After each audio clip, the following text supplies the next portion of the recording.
do you mind doing the prayer and the Pledge of Allegiance this time? Me? Mhm. Yeah, sure.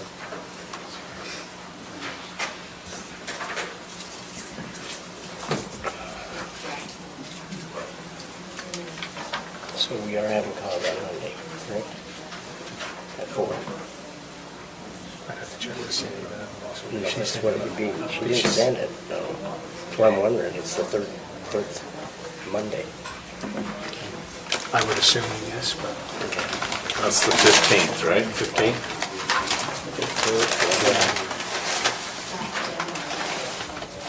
5 o'clock?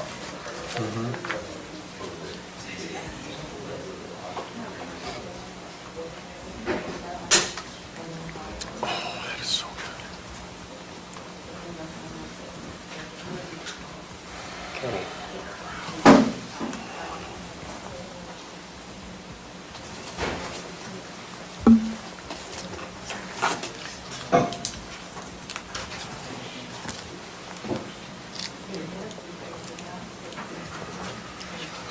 What's in this? Diet Coke. Oh, Raspberry cream.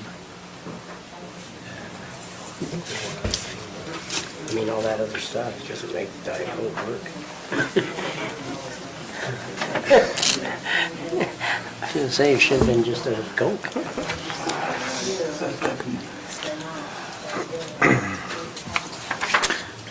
Okay, we'd like to go ahead and get our meeting started. This is the regular meeting of the Morgan County Commission on November 9th, 2021.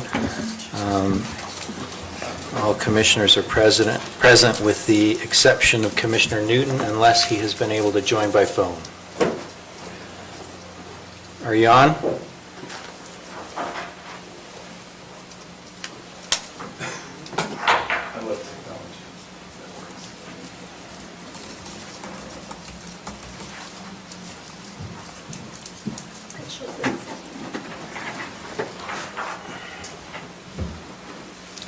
All right, Commissioner Newton, can you hear us? I can. Can you hear me okay? Yep, we can. Very well, thank you. So we're all present with Commissioner Newton participating electronically. I've asked Commissioner Faqs to give the invocation and Pledge of Allegiance.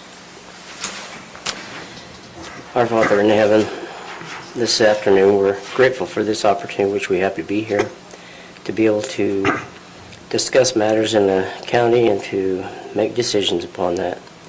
We're grateful for the opportunities to live in this valley and for the blessings that come by living here. We ask that at this time that Thou will lead and direct us.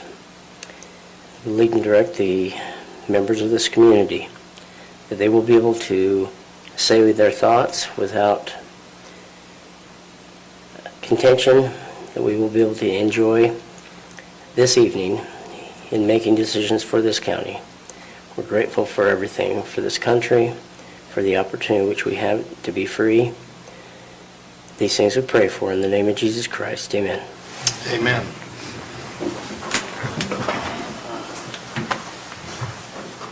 I pledge allegiance to the flag of the United States of America and to the republic for which it stands, one nation, under God, indivisible, with liberty and justice for all.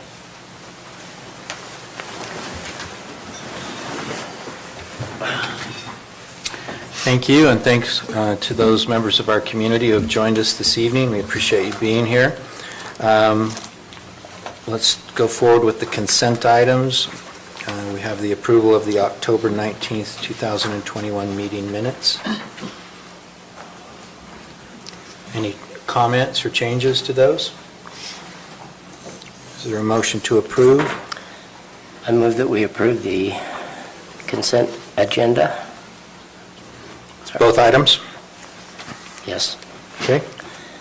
The second item is the ratification of the Utah Department of Transportation Aeronautical Operations Division project application and grant agreement for state aid for development of the public airport.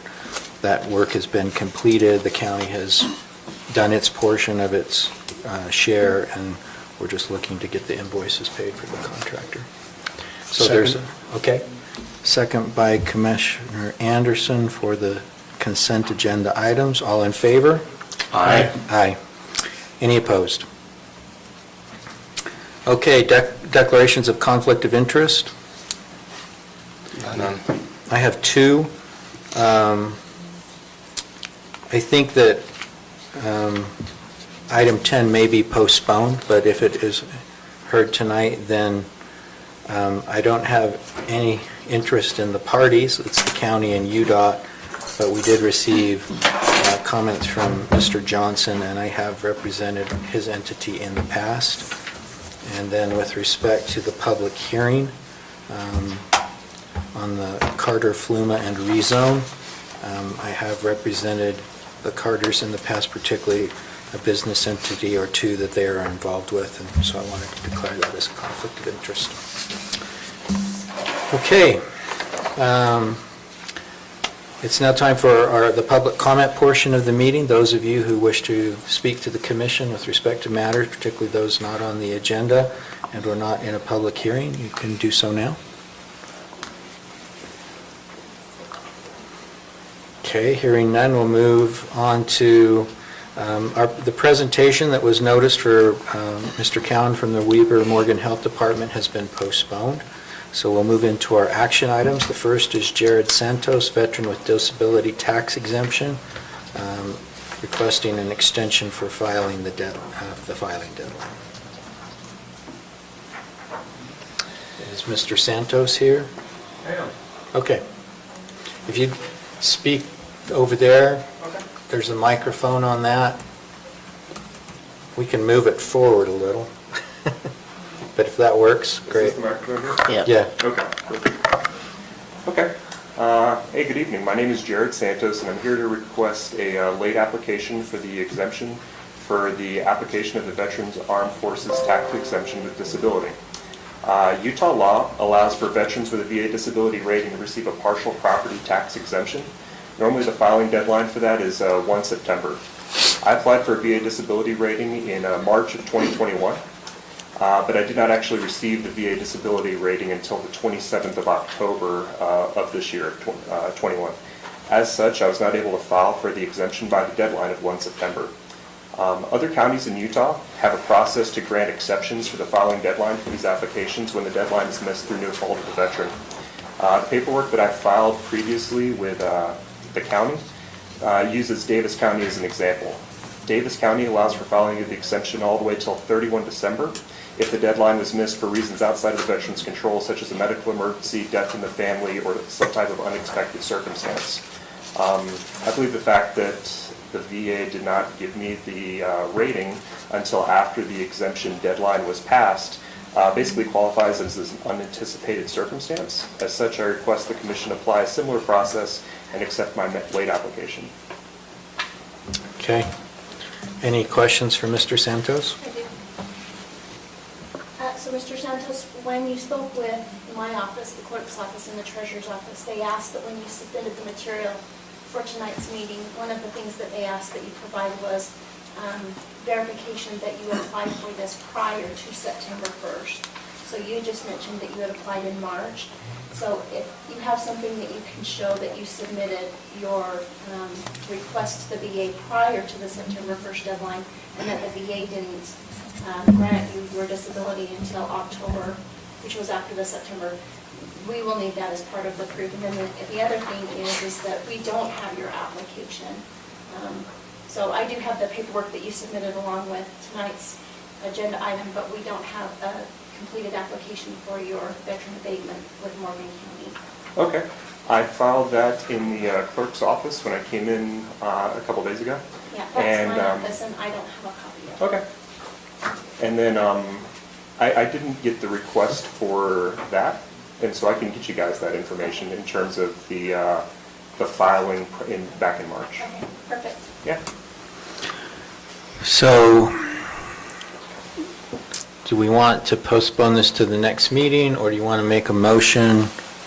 You could move to approve it subject to verification of that information. That's what I would say. That's what I would do. Does that too. work for you, Stacy? That works for me. Okay. I move that we approve Jared Santos Veteran with Disability Tax exemption with him submitting those two items to Stacy. Second. Okay, there's a motion by Commissioner Wilson, seconded by Commissioner Anderson, to approve Jared Santos Veteran with Disability Tax exemption, extending the deadline for filing, subject to verification of the dates requested by the county clerk. Any questions on the motion? All in favor? Aye. Thank you. Thank you. Okay. Chief Kerrigan, approval of Morgan County Fire Department fee schedule for 2022.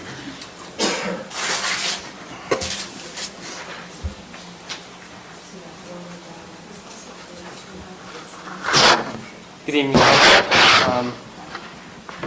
County Code 7-8-2, Establishment of Duties and Bureau of Fire Prevention. Under duties of fire marshal include regulation, inspections, and plan reviews of new and existing construction. The fire department has been providing this service to individual users of service at no charge. Over the past 2 years, our county has experienced a high level of growth, creating a workload higher than our fire marshal's budgeted hours allow. This has had a negative impact on our fire department's budget. To help mitigate the negative budget effects and be able to extend our fire marshal's workday hours, we propose a fee schedule to recover these costs by allowing the fire department to collect services for services rendered. These fees would be for commercial, residential, and subdivision site plan reviews, fire protection plan approvals, fire protection system reviews for alarm systems, fire sprinkler systems, also inspections of in-home daycare, group homes, nursing homes, etc. We have also included our apparatus, ambulance, fire standby fees, fire department cost recovery fees, hazmat incident recovery fees for small, medium, and large events. If approved, this is how the process would work. The service, fire marshal performs the recommended fire protection plans and reviews, then completes the necessary forms. Invoicing and collection for these services inside unincorporated areas of Morgan County pertaining to planning and zoning. Planning and zoning department would collect the fees for the fire department. For services inside incorporated areas of Morgan City pertaining to city and planning and zoning, documentation and tracking of services would be done by fire department admin. At the end of each month, it turns it into the clerk's office and invoiced to Morgan City for their collection. All other invoices would be processed through the fire department's administration and collected. Fees collected would be added to a new Morgan County Fire GL under charges for services. We completed a conservative potential revenue recovery study for the year 2020 using data from the Assessor's Office and Planning and Zoning. It showed that, if approved, this fee schedule has potential to create about $22,000 a year in recovered revenue. The fire marshal's proposed wage for 2022 was $21,500. I believe you all have in your packets the fee schedule. Do you have any questions on that? So, for the record, where did we get the estimated numbers from? I'm guessing you estimated the hourly rate, and Right. just in So just actual numbers from 2022, I got those from the Planning and Zoning Department and also the Assessor's Office, and just real conservatively took those numbers out, and just that's what you have also. I believe I copied those, and that's where I got those numbers.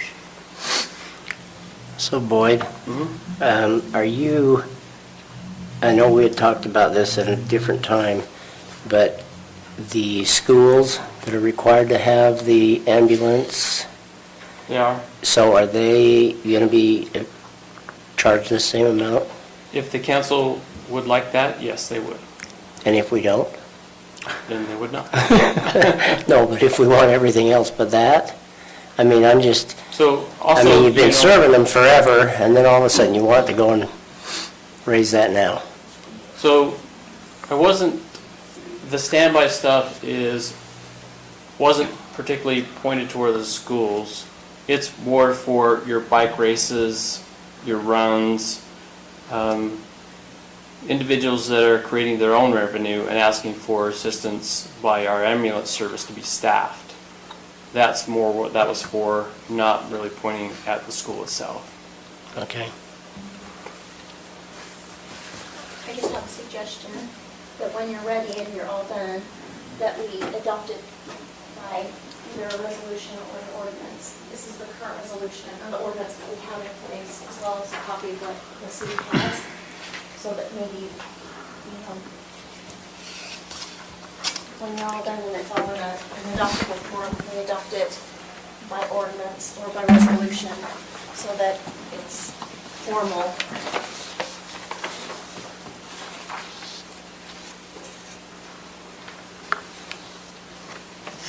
So this is the city's fee schedule? The first one is our current fee schedule.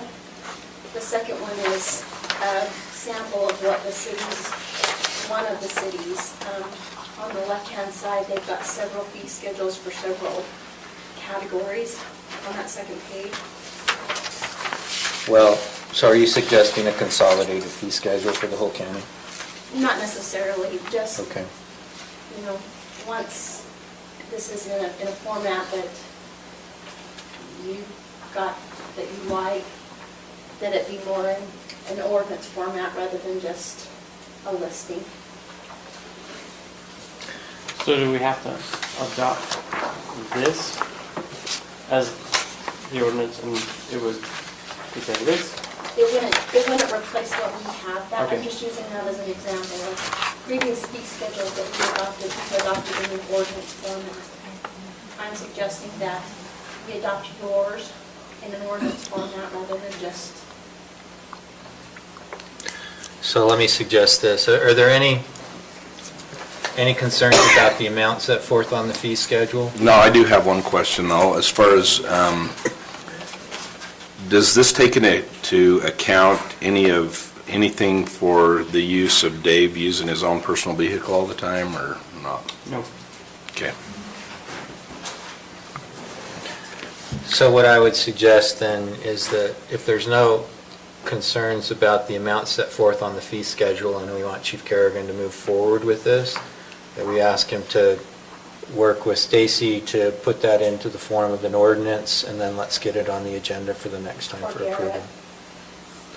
And the other thing I was going to mention is there are certain parts of our code that say a fee schedule has to be amended by county ordinance.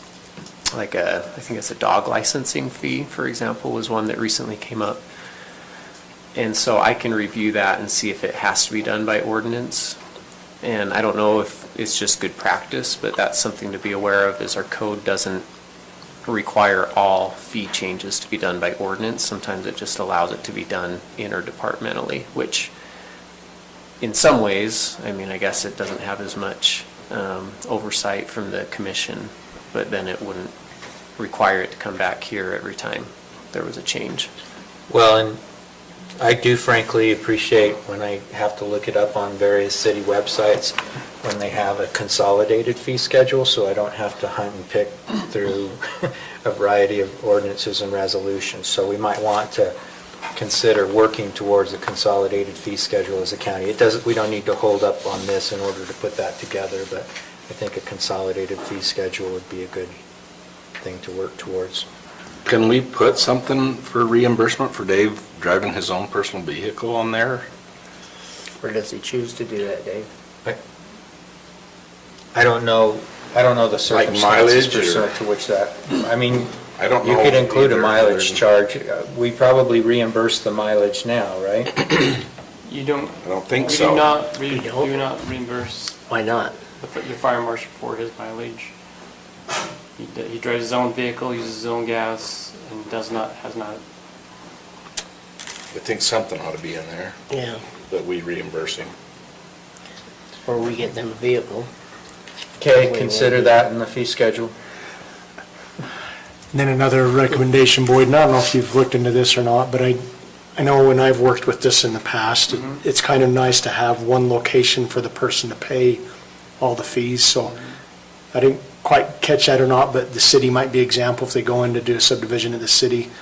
I think it'd be, process would be easier if they have the entire amount that they can pay, and the city says at the end of the year, this is how much we've received for fire, and write a check to us. I think you mentioned that we would look at that, and we would, anyways, I think it'd be easier to consolidate as best as we can when you're looking at And that. that's what I tried to do is consolidate, so anything pertaining to building, planning, zoning, and then go to Lance's office, and Lance would collect that fee. Same thing with the city, just one check from the city each month. And Okay, so, yeah, we try to have just one spot. perfect. Okay, do you feel like you have the direction you need? I think so. Okay.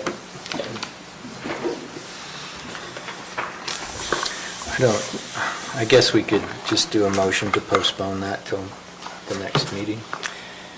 I move that we postpone the Morgan County Fire Department fee schedule for 2022 till the next meeting. Second. Okay, motion by Commissioner Fackrell, seconded by Commissioner Wilson to postpone the approval of the Morgan County Fire Department fee schedule until our next meeting. All in favor? Aye. Thank you. Okay, thank you. All right, Robert Behunin, resolution of support for AT&T broadband access grant. Good evening, Commissioners. My name is David Clark. I'm substituting for Rob Behunin tonight. Rob is on his way to St. George on an urgent business matter, but Rob and I both work for a firm called R&R Partners. We're a government affairs and public relations firm, and in this case we represent AT&T. AT&T has made an application to the Governor's Office of Economic Opportunity for what's known as a broadband access grant.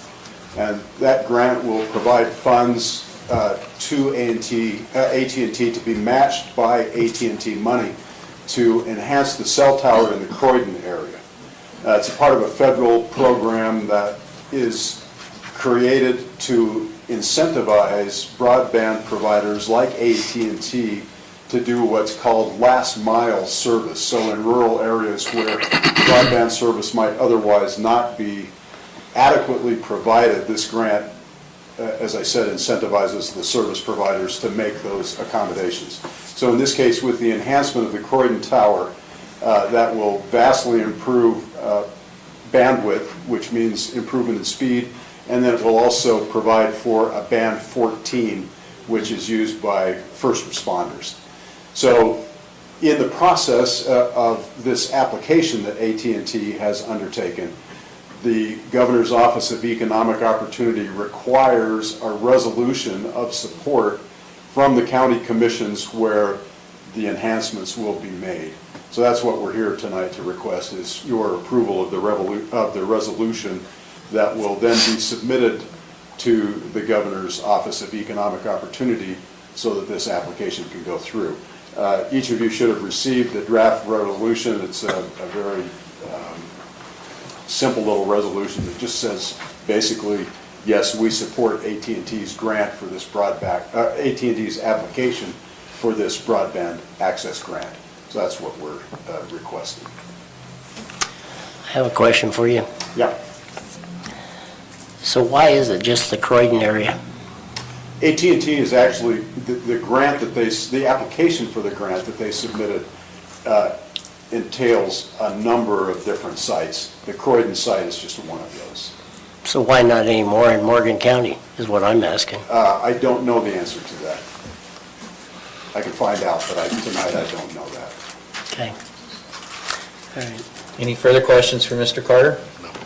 Just a quick comment, I don't know if we can scratch out council and put commission, but this is a Yeah. common thing we've run into over the past few months, but just on this resolution, it'll need to say commission versus council. So we can absolutely do that. And Ms. Clark, I think you have a copy of this, right? I have the paper copy. Do you have a copy that can be adjusted, or do we need to make that adjustment for you?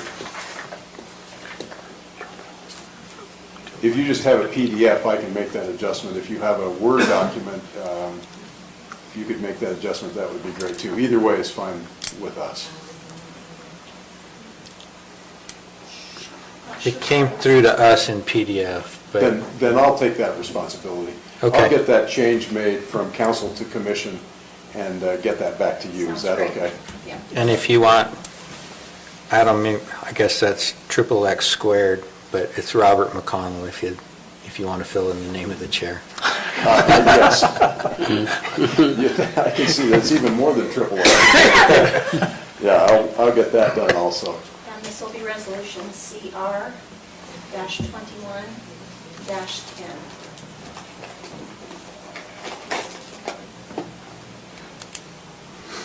Okay.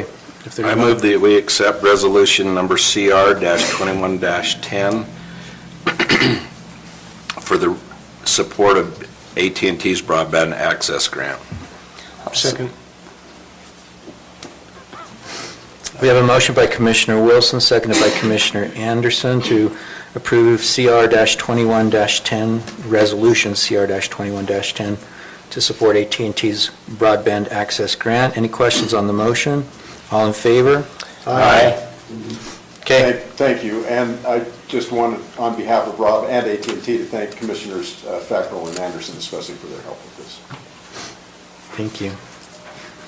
Okay, item number 4, George Sousa, review airport revenue requirements and review/decide on infrastructure improvement option for 13 new 60 by 60 hangar pads. Well, good evening. Thanks for the opportunity to speak again tonight. I'm George Souza. This is Joe Garfield. I think you've met us before. So I want to talk about the progress we've made on the airport infrastructure costs, but also airport revenue. So let me talk about airport revenue first, if I can. In your packets, you have the airport revenue diversion FAQs, and that's from the Florida Department of Transportation. And I use it because it's very concise. And we don't have anything like that here in Utah, but they do follow the same rules, and they have told us verbally that, yes, they follow what's in the grant assurances is what they're referred to as. Let me go over some of the highlighted, or some of the items that I highlighted in that airport revenue diversion. One of the rules specifies that all airport-generated revenues should be spent at the airport. That rule is a grant assurance, and it comes about by way of accepting grants from the federal government or the state government, and we've done both. The one from the feds we accepted in 1990, so it's old, but it has no expiration on it. The grant assurance still applies. The state grants we get every 3 to 4 years, and I can almost guarantee that the next one will have in writing that grant assurance that all airport revenue stays at the airport. Up until now, they have not had that, but they have used that as their policy. It is the city/county airport owner's responsibility to develop and maintain a clear accounting system of all revenue generated by the airport, all fees paid by the airport to the city-county government, and all services and payments provided by the city-county government to the airport. This is important. I urge the county to do that. Set up an accounting system that tracks airport revenue in the form of lease fees and airport costs, insurance costs, whatever it is. But I urge the county to do that, and I urge them to keep it separate from the general fund. In general, any revenue received by the airport sponsor for airport activity is considered airport revenue. However, the airport revenue retention provisions do not apply to revenues generated by the airport tenants or users themselves, but only to the revenues that the that the airport is paid by those tenants or users for the use of the land or airport facilities. That would apply to the U.S. Forest Service, I believe, and even if you consider the U.S. Forest Service non-aeronautical, there's a bullet in there that covers the following uses of airport revenue constitutes revenue diversion, and it goes into non-aeronautical uses of airport property. So it still is considered airport diversion if you're not using it for airport purposes. So I called Jared Esselman to get a reading on this. He's the director of the UDOT Aeronautics Division, and he's confirmed what I think is the case, and that is that whatever property, not only the hangar lease income, but the U.S. Forest Service is using airport land, and so they should be charged a commensurate rate, similar to everybody else, but that should go into an airport revenue account. I don't think that's how it's done right now. I think that money probably goes directly into the general fund, but I'm not sure. I'm just saying, here's how I think it should work, and I confirmed it with Mr. Esselman.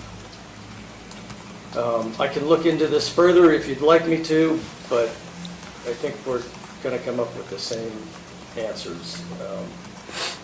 Additionally, it will allow us to plan better. If we know how much is in the airport revenue account, we can plan for future airport requirements, taxiway extensions, fire suppression improvements, fences. Having a budget just helps you plan better. I think everybody realizes that. So I urge the county to establish an accounting system that does that. So let me just address that for a moment. I have a 20-and-a-half-year history of the revenues and expenses generated by the county. And so we don't have a separate account where we are putting the airport revenues, but we do account for revenues and expenditures. When I did the total of the expenses and the revenues, then the expenses exceeded the revenues by $619,874 over that 21-year period. Now, a big portion of that was the 2016 work, and so I went back and added in the grant funds received for that work, which totaled $860,338.59. So that would put you in the positive $240,464.59. That includes all of the lease revenue from the Forest Service land.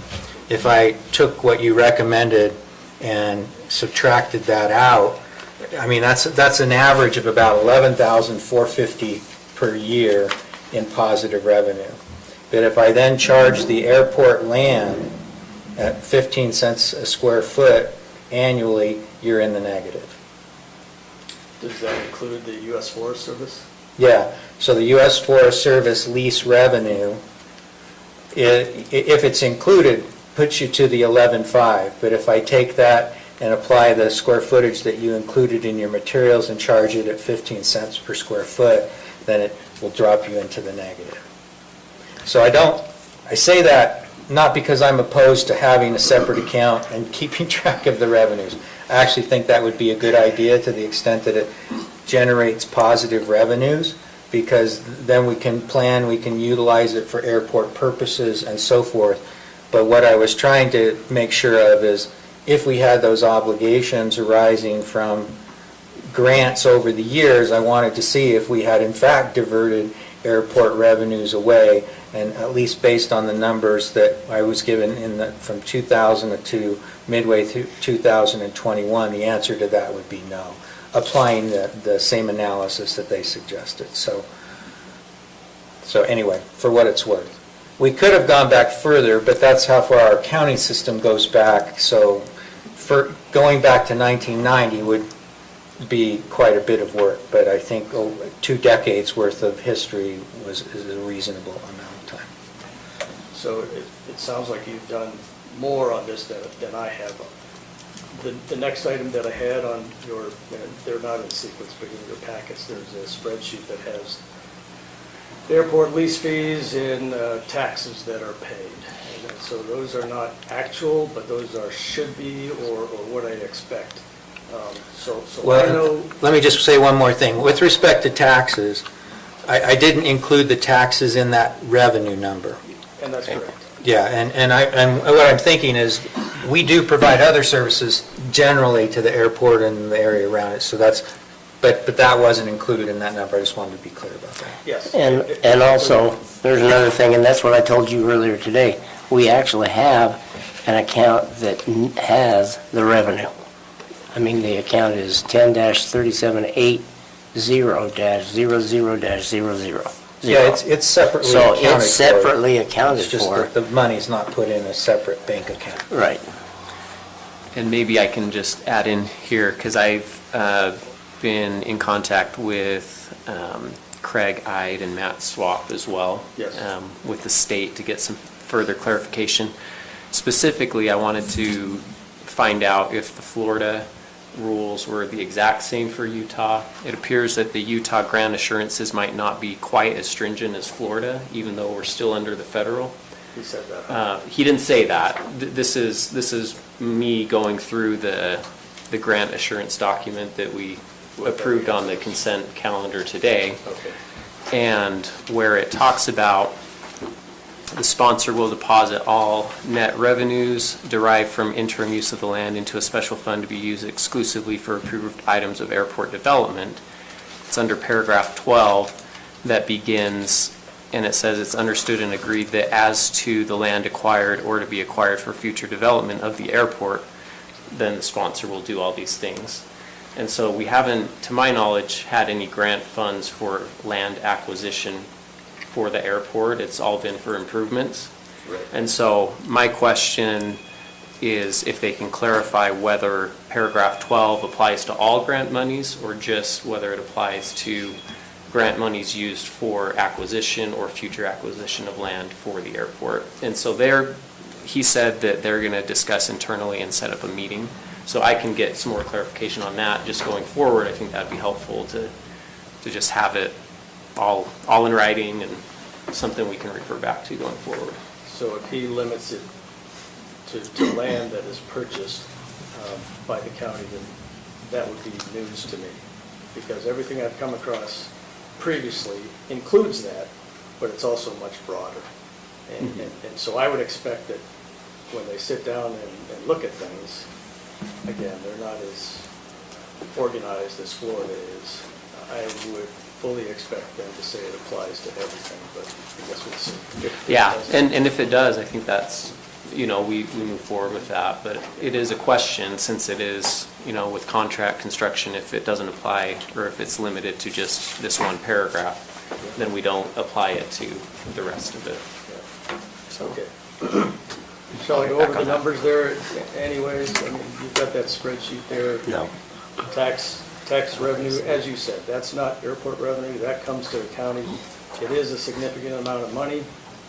The lease fees, if I add them all up and I go with the 13 new hangars that we're proposing and 15,000 for the U.S. Forest Service, which is just me getting on Google Earth and doing a trapezoid and seeing what the square footage was. And so I came up with almost 100,000 square feet. But the total there is $38,502 that should come in as lease revenue.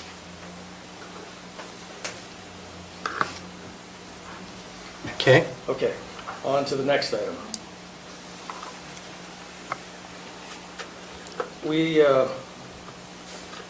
We were considering the fact that the bid was going to run out with Wardell Brothers and that we should talk to them and see if they would extend it.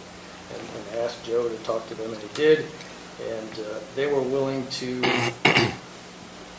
work with us to come up with lower numbers. So we met with them a week and a half ago and I gave them a figure and it was roughly $24,000 and they did what they could to meet that figure. I found them very, very helpful in that regard in trying to meet that figure. So, yes, they will extend the bid. They want to do the work, and they'll lower the costs, as I've indicated on that possible cost savings page that's after the second agenda request in your packets. So we should probably go through these one by one so that, because the first one may be a gotcha for the county commission. I don't know your policy regarding bonding, but, so they were willing to take out the bond requirement and save $7,200. They would still guarantee the work completion, and as a well-established local contractor, they did not believe the bond was necessary. I put that writing down and I sent it to Jordash Wardell, and he responded with what's in red there, which basically reinforces what I just said. As a cost savings only, or as a cost savings option only, we can and are certainly willing to bond this work if required. We hope we are recognized as a well-established local contractor, but in addition to not providing a bond, we are willing to sign a contract that guarantees completion. The county can also withhold 5% retention until all work is complete, and we can provide lien waivers from suppliers if needed. This will protect the county from any possibility of default by contractor. They presented that. So at some point, we should discuss that. If you want to wait until later, that's fine. If you want to discuss it now, that's... So, I mean, bonds are done to make sure that improvements are completed, and you don't want to be left in a circumstance with half-completed improvements. Wardell's done a considerable amount of work for the county in the past, and I think that they're a good provider, they're a good local contractor, and I'm really not overly concerned about the risk of uncompleted work in that area of the airport. It's just, it would be, I guess, we'd have to come in and fill trenches and so forth like that. But Garrett, I guess the one thing I'd want to make sure is we don't have a requirement to have a bond. If we have a requirement in an ordinance or something, that would be the only reason why I'd say I'm not open to that possibility. Yeah. I wish Lance were here because I think we were reviewing that one earlier today. I think he knows it by heart, but I can get with him, and I don't know it off the top of my head. Well, in the what that subdivision requirement is. context, you know, you can, if we were the developer, we could complete the work, and before we recorded it and could sell lots, we could complete the work and not post a bond, and then we just post a bond for the warranty period. I just don't know how it works in the context of contract work on public property. So, Okay. anyway, Okay, and I know even less about it than any of you, I'm sure, but that was a cost savings that they indicated that they were willing to concede to us. So the second one up there is drainage swale. The entire 3380, that's off this other spreadsheet that is in your packet as well. This is an older, it's called the Morgan Airport Utilities Project, but it has their costs broken out by line item number. So that 3380 could be deleted. They were thinking they would have to channel the drainage swale precisely, and it would take them more time to do it. But our understanding is no, it can just be a trough, and they thought they could do it a lot easier than they had initially envisioned, so they could save $3,380 there. Item number 3, which is 4 on their itemized list, the stormwater pollution prevention plan amount of $6,500 could be eliminated. Instead, they would deliver free of charge straw wattles and stakes to the airport to be positioned in-house by airport management. And I think John mentioned at Wasatch Civil that if it were below a certain size project, that the stormwater pollution prevention plan wasn't even required. Do you remember that? Acre, Yeah, something like like less than 1 acre of construction. I mean, we're only talking a 2-foot trench. So they're thinking, it's less than 1 acre of work, so. and therefore not legally required. Yeah, we can just put the SWIP in-house and then drop off the bales. And we could just stake them in. Okay. That would save us some money on that. Quite a bit. Yeah. And then to make up the remaining amount of the figure that I gave him, we discussed the granular borrow and the fact that there's already piles of dirt on the airport, and some of that could be used. And so we reduced the cubic yards to get the savings that totaled the figure that I had given him. So that savings is $7,239 by just reducing the cubic yard requirement, roughly 250 cubic yards. So you can see the total savings would be $24,319. Once a contract is signed, change orders will be submitted to remove the above items and lower the cost. The work could begin in a few weeks or even as far off as January/February, and then they should be completed with the work by April. I think that means the end of April. And the reason I say that is because the total bid is further reduced by $7,000 by allowing contract extension to May 1st. So the total savings is $31,319, which brings the new total cost to the county of $335,474.25 for the Wardell Brothers work. There's other work on top of that, and I'll get to that. That's in a subsequent spreadsheet. We talked about the legality of doing it this way, and everybody seemed to agree. Matt Murdoch and John Beauregard at Wasatch Civil and Jordache Wardell. This is perfectly legal and within the bid process that's been carried out for us. So on the spreadsheets that reflect those new numbers, the first two in your packet, which are 2 pages each, disregard those because those reflect the higher numbers. If you go to the second spreadsheet that's in a landscape format, it says August 26th, full bid options with discussed savings at the top. I put in the new numbers there, added the other costs. You can see the total costs are $385,452.90.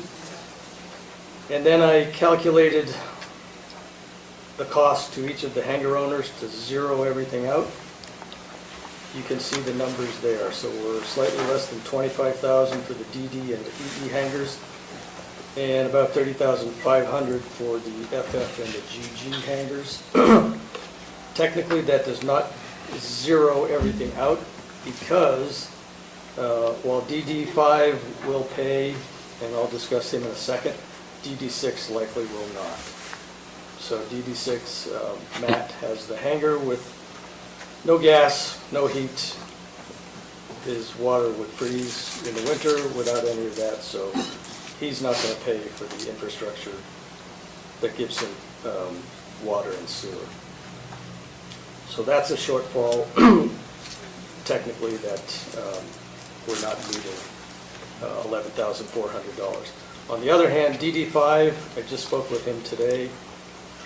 Jeff is willing to, he said he's agreeable to 2 options. One is a right to connect down payment where he pays $4,000 now and then the rest later, and he would connect later when he pays the rest of it.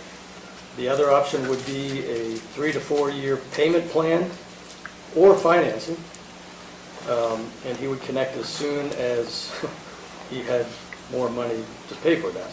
You have to realize they just paid $10,000 each, DD5, DD6, and the 3 across from them, to do the grading and put in asphalt for their hangars. And all the hangar owners are going to have to do that. So that's an additional cost beyond what's on the spreadsheet that would come to the county. That's an additional outlay for them. So those are the numbers that zero everything out, but they don't quite zero everything out because of DD6. 24,427 and 30,417.18. There's a spreadsheet that you don't have. I have one extra copy of it.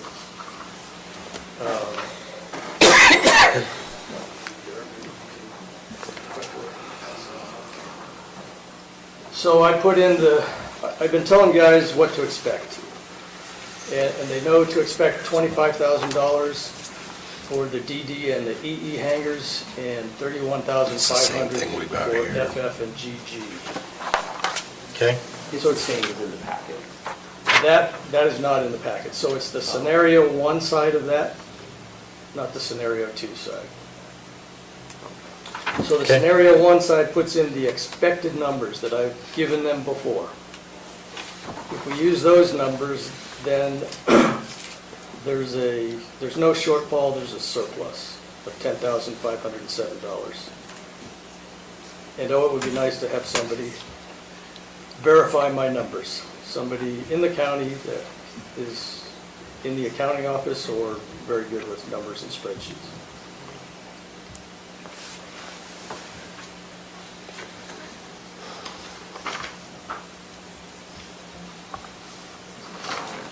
Okay. Any questions on that? So basically, you're saying if you just pass through the charge that you've been talking to them about in connection with the execution of their leases, then you would not only cover the shortfall from DD5, you would actually generate some extra.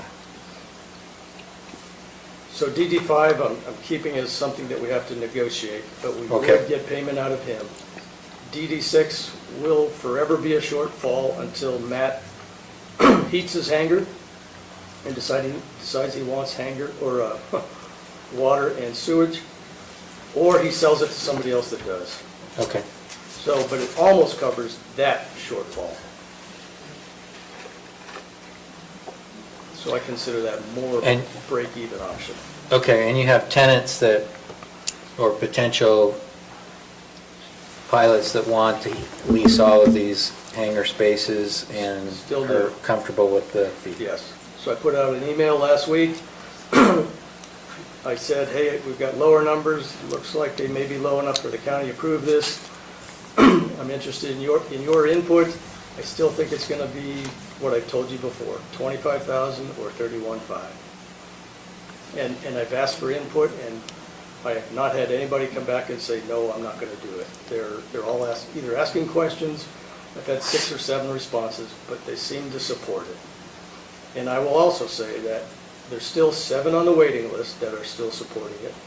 So with the 13 pads that we hope to do with this infrastructure, we have those assigned, 7 on a waiting list, and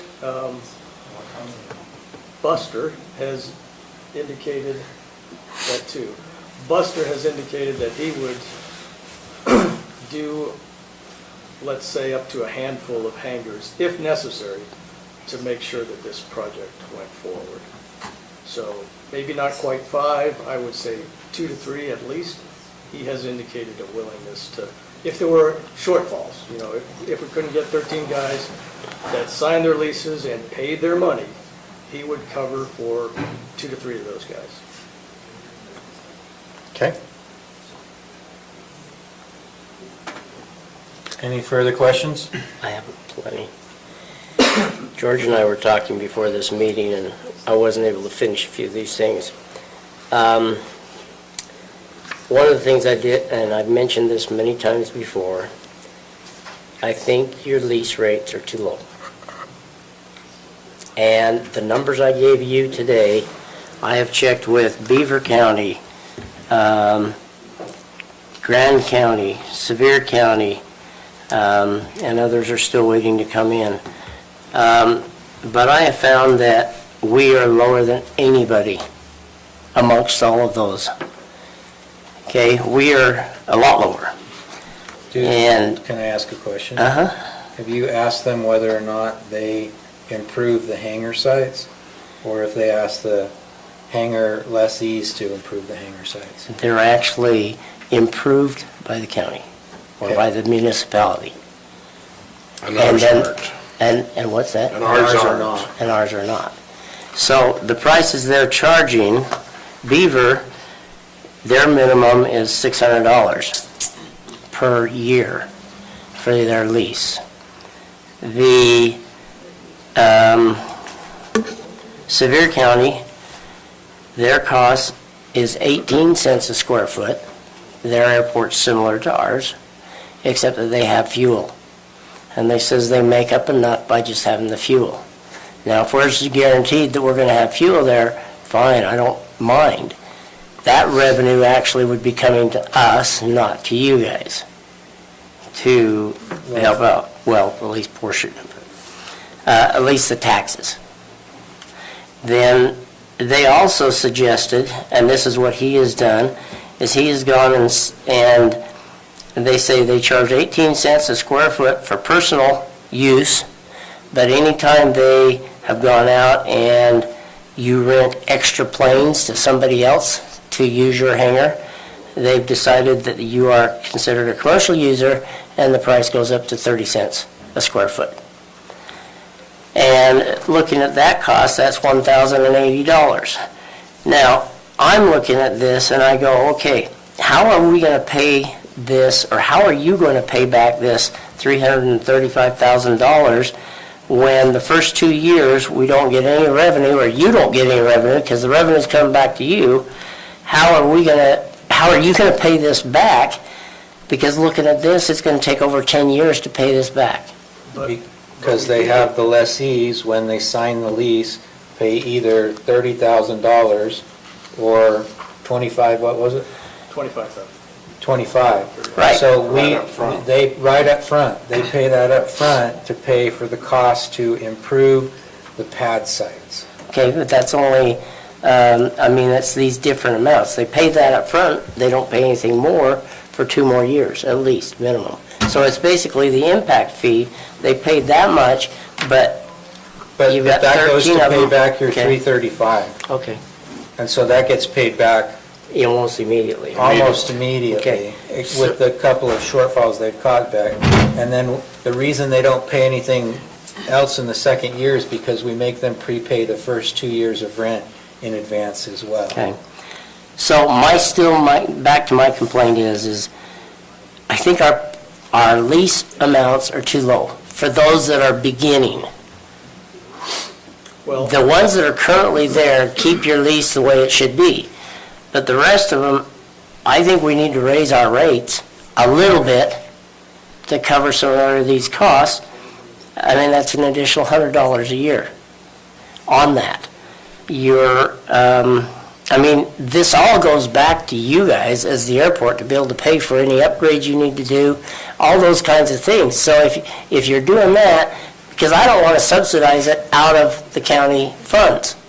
I would rather it come directly out of your funds that you generate, that you're rewarding us to go and keep an accurate accounting of what you generate and what your expenditures are. I think that we need to have a budget balance with you guys as much as we do the rest of the county. So if you need to raise the lease fees, I think that they need to be raised so you can balance your budget. That way you know what your budget is without having to ask us. You should know that. And so I'm just giving you my thoughts. And you guys can all disagree with me. I don't care. But that's just my thoughts, that I think you need to consider that as an airport board, to consider raising the costs of new people that are coming in. They will pay a higher price, even though they're paying the impact fee, but they would pay a higher price, and then it continues to go up just like everybody else's. so my hope is to review that with the Airport Advisory Board, probably Thursday night, if you're going to meet again next week, so that I can present this to you next week, although I'm not on the agenda yet to do so. So Are we next week or the week after next? It's 2 weeks, It's the 23rd. So it's 2 weeks. So 2 weeks, okay. So I can make the agenda. There's plenty of time to put that on the Airport Advisory Board agenda, and we can talk about it. So let me suggest maybe a slightly different approach. You start all of your leases at 15 cents per square foot, right? Yes. And then they go up at 3% per year, 2% 2% per year. now. So what, I would raise that base rate every year so that wherever you're at, you're kind of, everybody's paying that same base rate. Now, that may be hard to do, but going forward, I would certainly just Yeah. have that increase so that they're just all paying kind of the same. And maybe you pick what the average is right now and say that's our base rate going forward. So that's in my calculations already. So yes, and I plan to have that in the lease.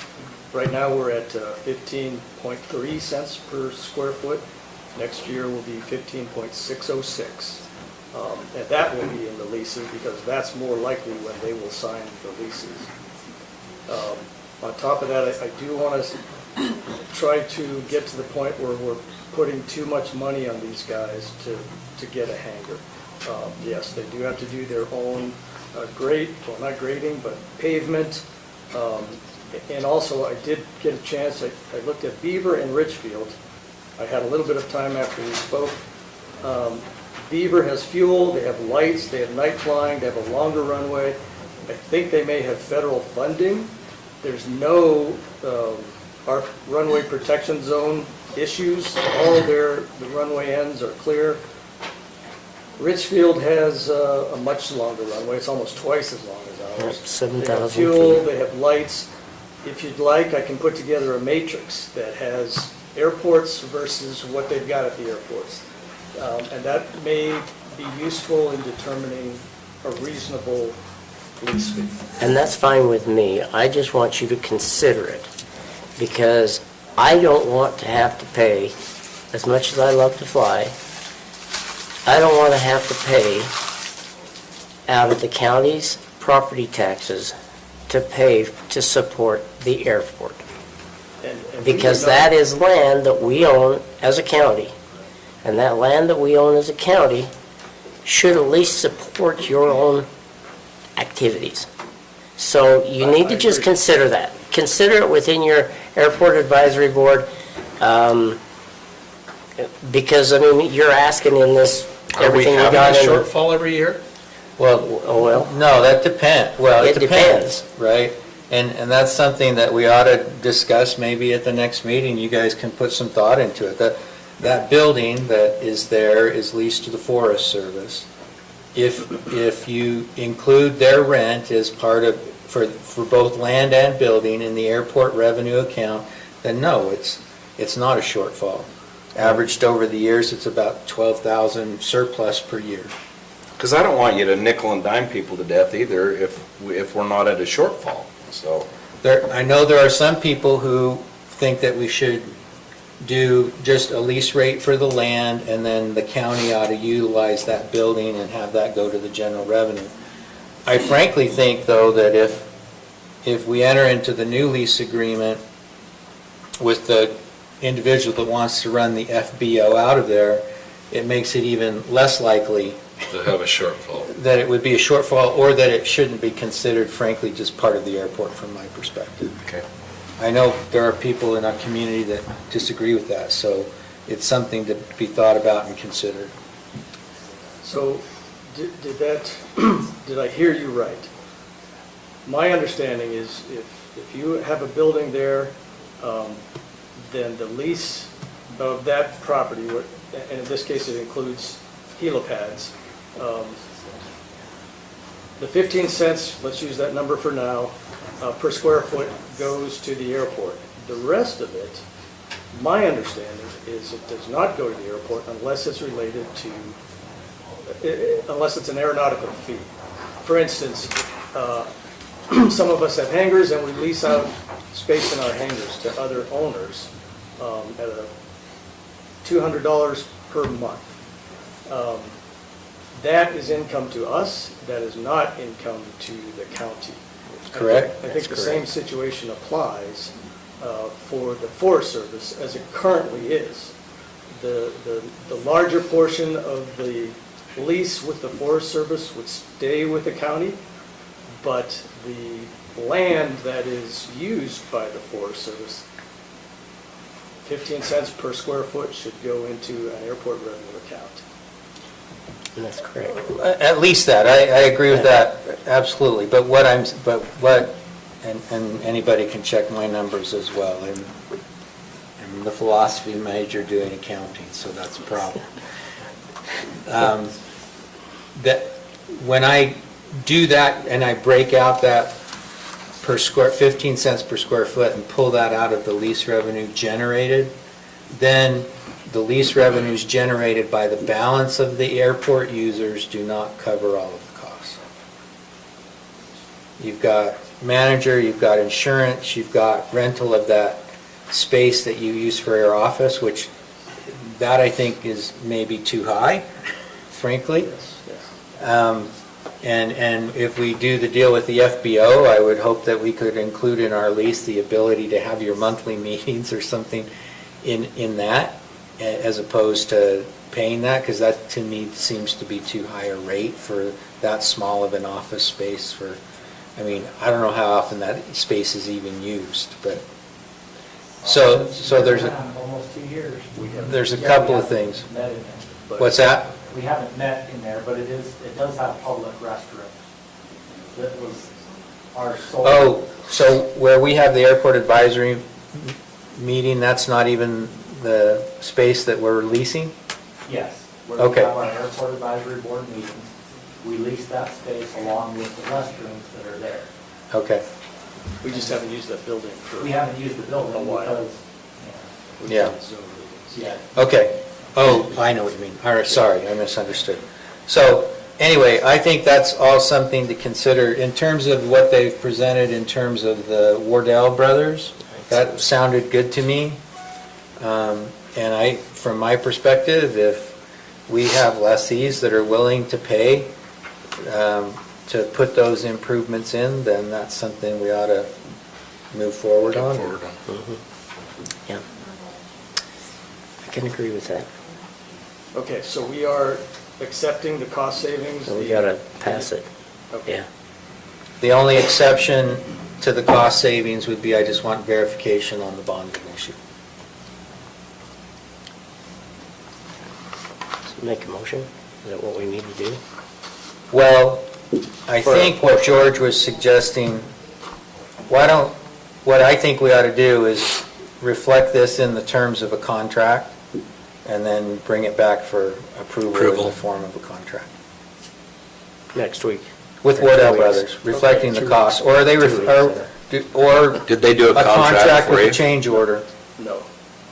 I think they would accept the bid, or we would accept their bid as it exists with some sort of agreement in place, perhaps beforehand, to put in change orders and to reduce the costs as I've described tonight. So legally, I don't know technically how that should be done. I think they could drop a change order.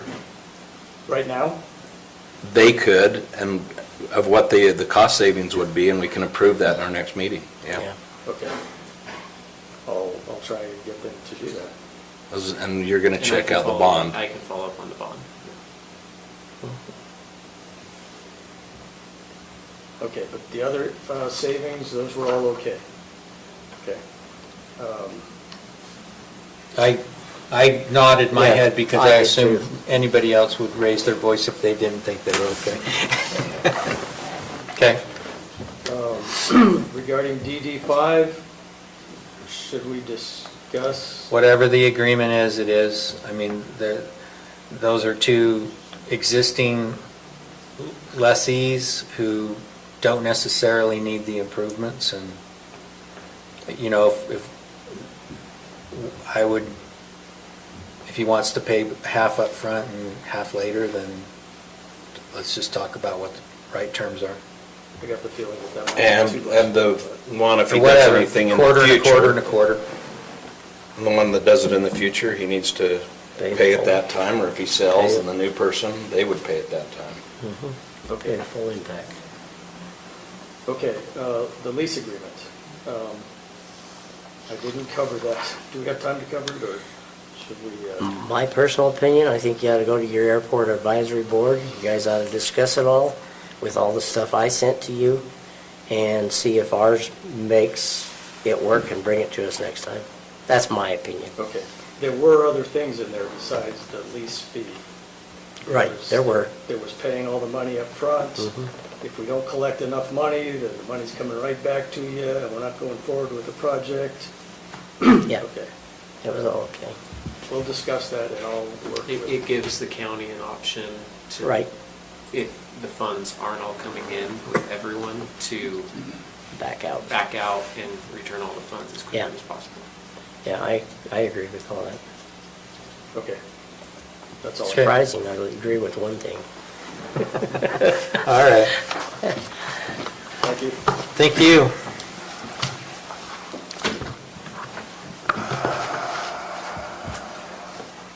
All right, item number 5, approval of the avigation easement for Angie Stokes has been postponed. It's been removed until they bring it back. Okay. Item number 6, Commissioners Newton and Anderson, approval of a lease renewal for cell tower on county fairgrounds property.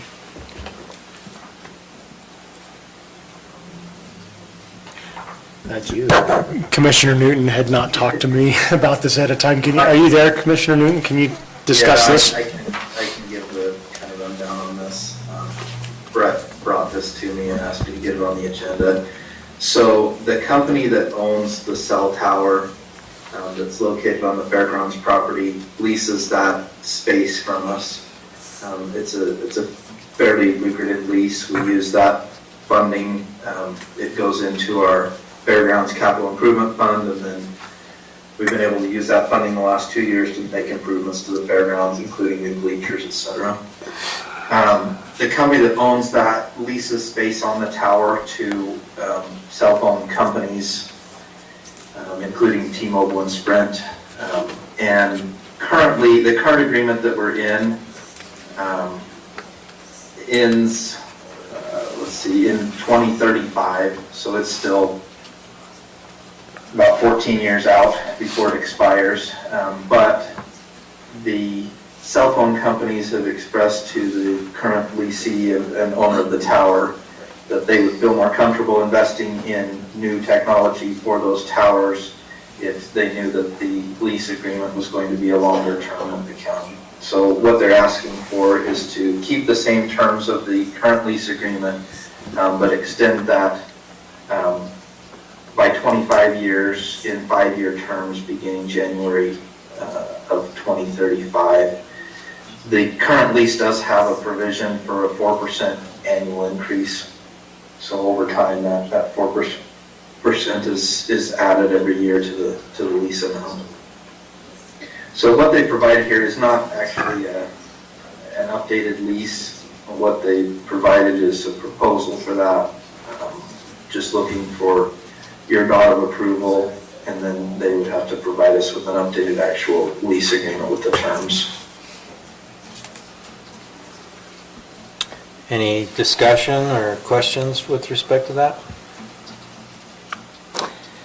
No, it's kind of interesting that we can get that much out of 3,600 square feet, which is the same as the airport's.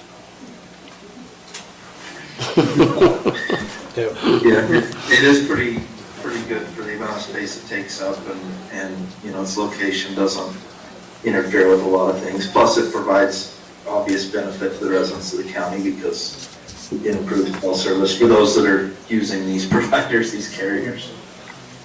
Yeah, I'm glad it's there. So do we want to have Commissioner Newton work with them to get an amendment extending the lease term? Yes. Yeah. Yes, And then bring it back on the agenda for formal approval? Yep. that would be fine with me. I think 4% is fair. Okay. Is that all you need, Commissioner Newton, on that one? Yeah, I think that's great. I'll get back with them and we'll get a formal amendment to the agreement on the agenda. Okay. Item number 7, Commissioners Fackrell and Newton, discussion on usage of ARPA funds, and in particular, the authorization of expenditures for the water lines on county grounds at the fairgrounds and pickleball courts. Okay, you want me to start, Mike? Yeah, go for it. Okay, so we basically have had a request as an infrastructure item from the ARPA monies to pay for the water and electrical, Just water. just water, and hooking into the sewer septic system that we have. And the cost is right now at approximately 95,000 was what Brett said it was going to be. So he talked to me yesterday, after I sent out the most recent ARPA information, and said that it's actually going to be closer to 150. It's about 140 and change. So, But apparently the cost of the pipe itself has gone up a couple $1,000s just in the last couple of weeks.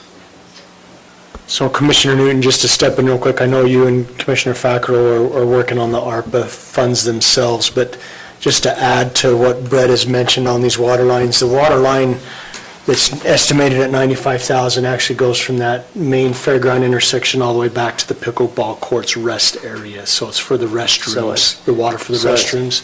Okay, so And it's then- back to the restrooms or Yes. past that? No, to the restrooms. Okay. The other water line, if I'm not mistaken, Commissioner Newton, is a water line that exists within the fairgrounds. It's been failing over the years. They've had to replace multiple times.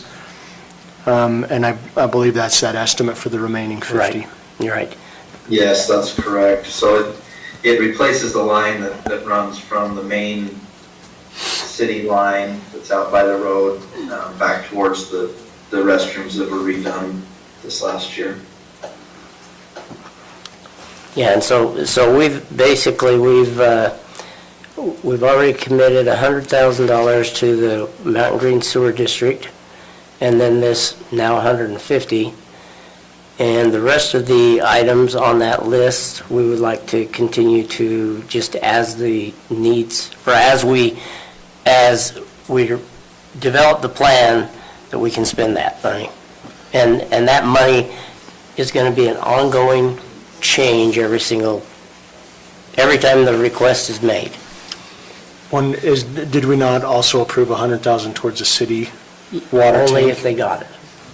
Only if they, Only if they only got if they it. do the work. Yeah, if they get the work, then they would get $100,000.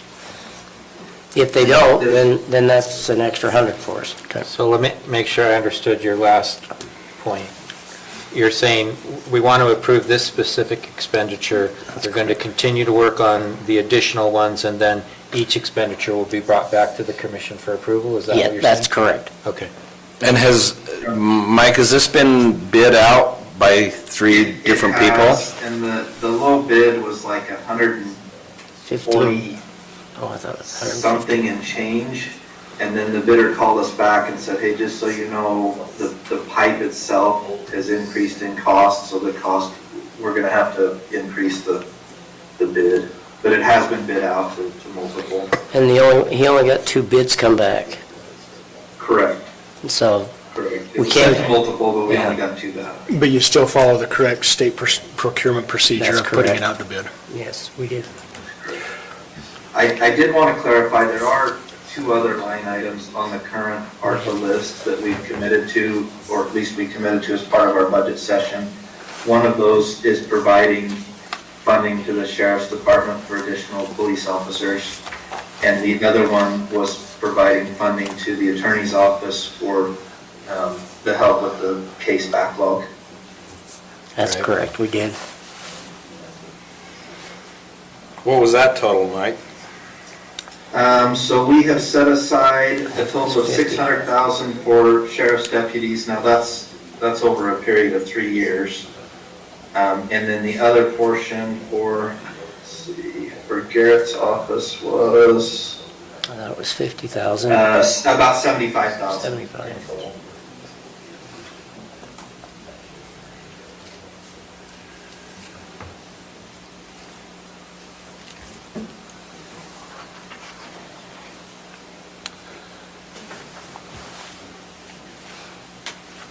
We currently have 1.1 million that has come to us this year. In May next year, we'll get the rest of it. Okay. When we discuss these ARPA fundings, do we need to bring it before the commission in a public meeting to approve? Yeah. Is that the process?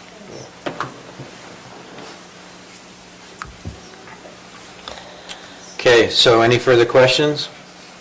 Is there a motion? Make a motion that we want to do all 3? We discussed the budget items, do we want to include that in this motion? I would. Sure. That's not a bad idea, yeah. Okay. Make a motion that we approve $150,000 for the Public Works Department for installation of water lines, as discussed. And sewer. Not sewer, just We have to water. have a line for the sewer. No. Okay. $600,000 for, towards Sheriff's Department for hiring of 2 new Three. people over a 3-year period. That's right.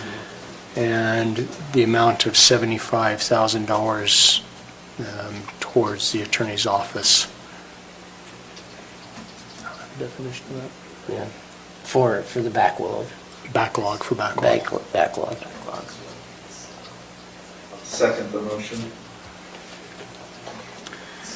Okay, we have a motion by Commissioner Anderson, seconded by Commissioner Newton to approve the expenditure of ARPA funds in the amount of $150,000 with respect to the extension of a water line at the Fairgrounds to the restrooms at the pickleball court, $600,000 to fund additional deputies over a 3-year period, 2 deputies, and $75,000 to the attorney's office to help hire employees to help cover backlog in cases.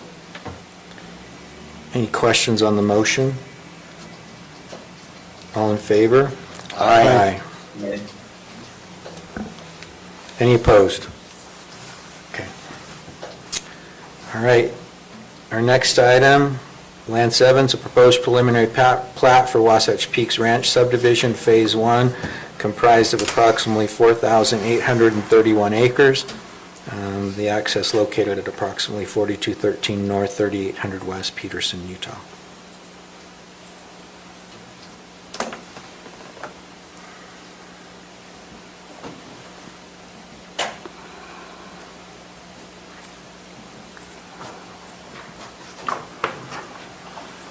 Good evening, Commissioners.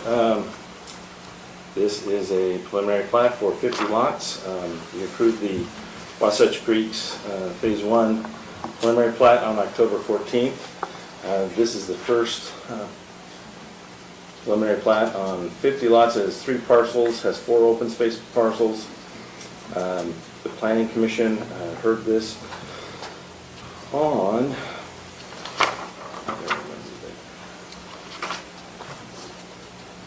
recently, and recommended approval. They did add a couple of conditions and clarified. One is that the county engineers and fire department's concerns be addressed. There were some outstanding issues there on those memos. And also that a KSBN prospective easement through the development is noted on the final plat. And the issue of that is that there is a need to service a ditch that provides water to a lower farm, and that needs to be noted on the plat that they will be accessing the properties, and they would be going through several lots to do the work to maintain that ditch and those water rights. The applicant acquiesced and agreed to those conditions and incorporated those already as they've gone forward in other plans.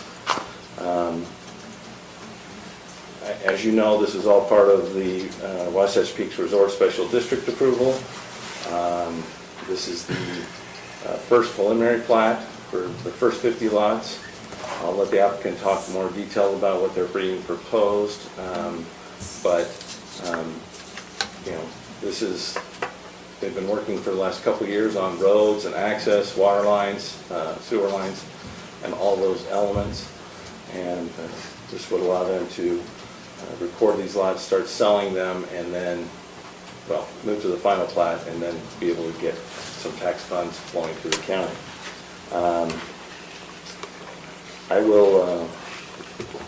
Does anybody have any questions for me on, it's pretty straightforward, although it is a big project.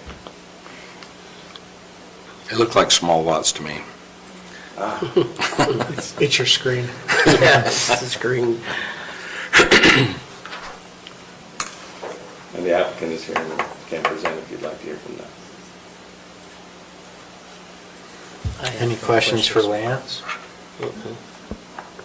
No, I just have a quick question. I don't need to discuss with the applicant, I think just more a comment, but with this KSBN Enterprises that came forth and said, hey, we've got an easement through this lot. We want to make sure it's shown.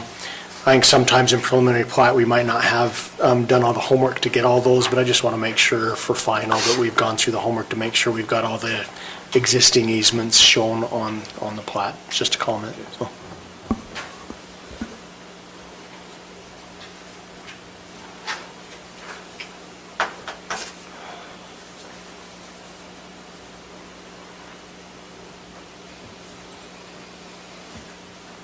Okay. Any questions for the applicant?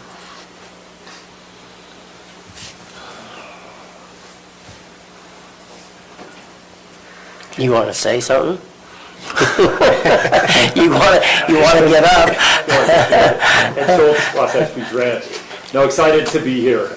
This is a big step in the long process, and I think it has been a good adventure in the last 3-4 years that we've been presenting to you guys. I think it's important to note that this submittal does meet the terms of our development agreement, and we've worked closely with staff to ensure that we also meet the terms of the county code as currently written. So happy to take any detailed questions. My associate Brian Nestoroff is here as well, but yeah, just appreciate your time.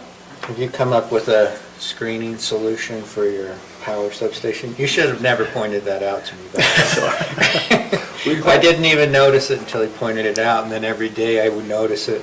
Now I've kind of passed it, so it's interesting how your mind works that way. We did plant a significant number of trees both on the north and the east edge of that. So, and then we also have irrigation spigot there, a 2-inch line that will be able to irrigate those trees to make sure that they take and they grow. So, and we put landscape boulders on there as well. So, not that you were looking at it, but you should take a closer look at it. Unfortunately, those junipers won't grow very fast. We have a little bit of excess water right now, so we will silk them. It'll take a little bit of time. And then, I mean, I think most of the commissioners have been up on site, and there's a lot of vegetation mitigation that you guys are doing.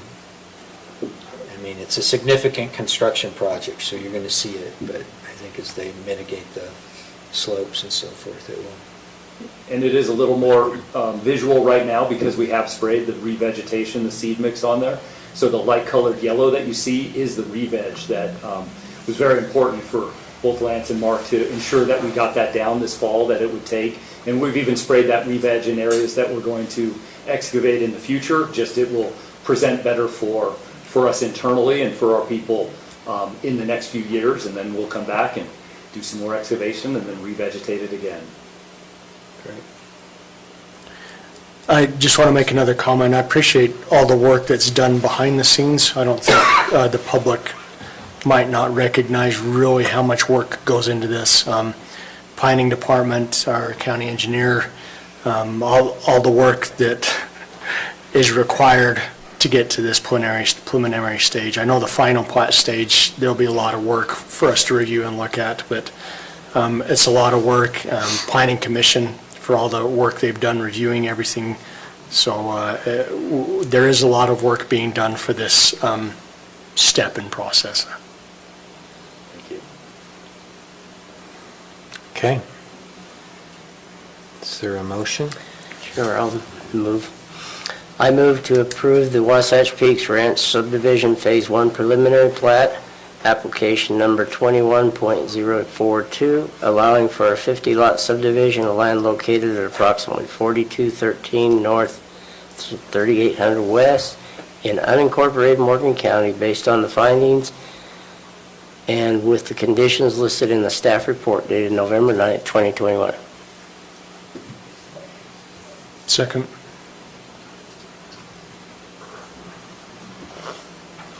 Okay, we have a motion by Commissioner Fackrell, seconded by Commissioner Anderson. I wrote that down wrong.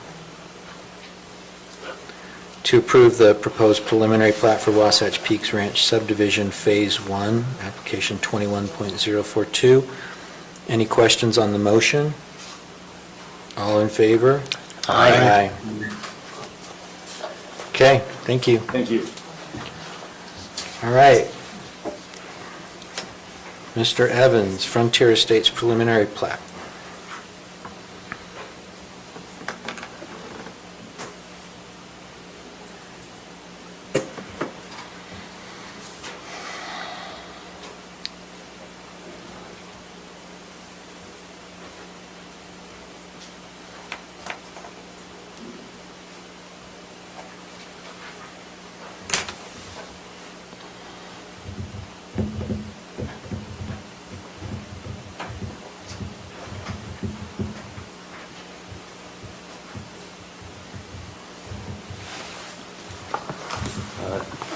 You're all familiar with this project, the 10-acre proposed subdivision. It's preliminary plat, south of Trappers Point subdivision, west of Trappers Loop Road. It has come to you a couple times. Initially, the Planning Commission recommended denial because of concerns of the not being a secondary access, and they followed the Mountain Green Fire Department's determination on that issue. You requested, and the applicant requested, for a condition of approval to move forward as it is a preliminary plat. And then at your September 21st meeting, you continued that discussion. Member McConnell made a recommendation that the applicant could do a condition of approval, and I'm just going to read this so that to refresh everybody kind of where we left it. That the applicant would install a second fire apparatus access road, meeting the requirements of the Mountain Green Fire Department and serving the Frontier Estates subdivision, which access road shall be constructed pursuant to the legal right of access pursuant to either A current grant of easement or other right-of-way form, one or more adjoining landowners, or B, a judicial order finding that the existing emergency access located at the corner of the Trappers Point subdivision easement is available for use by the Frontier Estates subdivision. Then that was postponed to allow the applicant to work on conditions of approval or issues, or to try and address the county's concerns. I have been copied on several emails between Kirk Smith, the applicant, and Brian Brendel, chief of the Mountain Green Fire, where they have discussed this issue. Kirk, Mr. Smith, excuse me, the applicant, he has resubmitted this, and he is requesting a condition of approval for a preliminary plat, that would state preliminary approval approval of the preliminary plat with the condition that automatic fire sprinkler systems required for the proposed 10 lots, unless a second emergency access is in place and installed before the building permit is issued, then the automatic fire sprinkler system is not required. So it would be approved with the sprinkler system. They would continue to work on the secondary access. If that could not be met, they would have the sprinkler system. But if they could get a secondary access, then the sprinkler systems would go away, would be my interpretation. Mr. Smith, I'm sure will speak to you more about his concerns and issues. We did get a updated letter from the Mountain Green Fire Protection on October 20th.